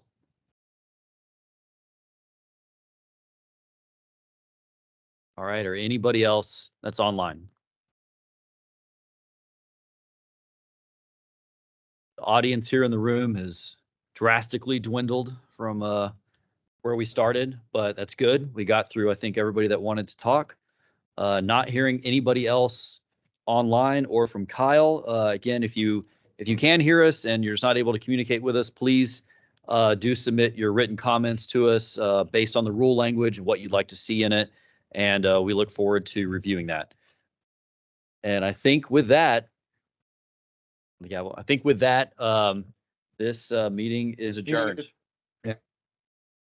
Well, again, thank you everyone for being here. This meeting is now adjourned. It's 11:36.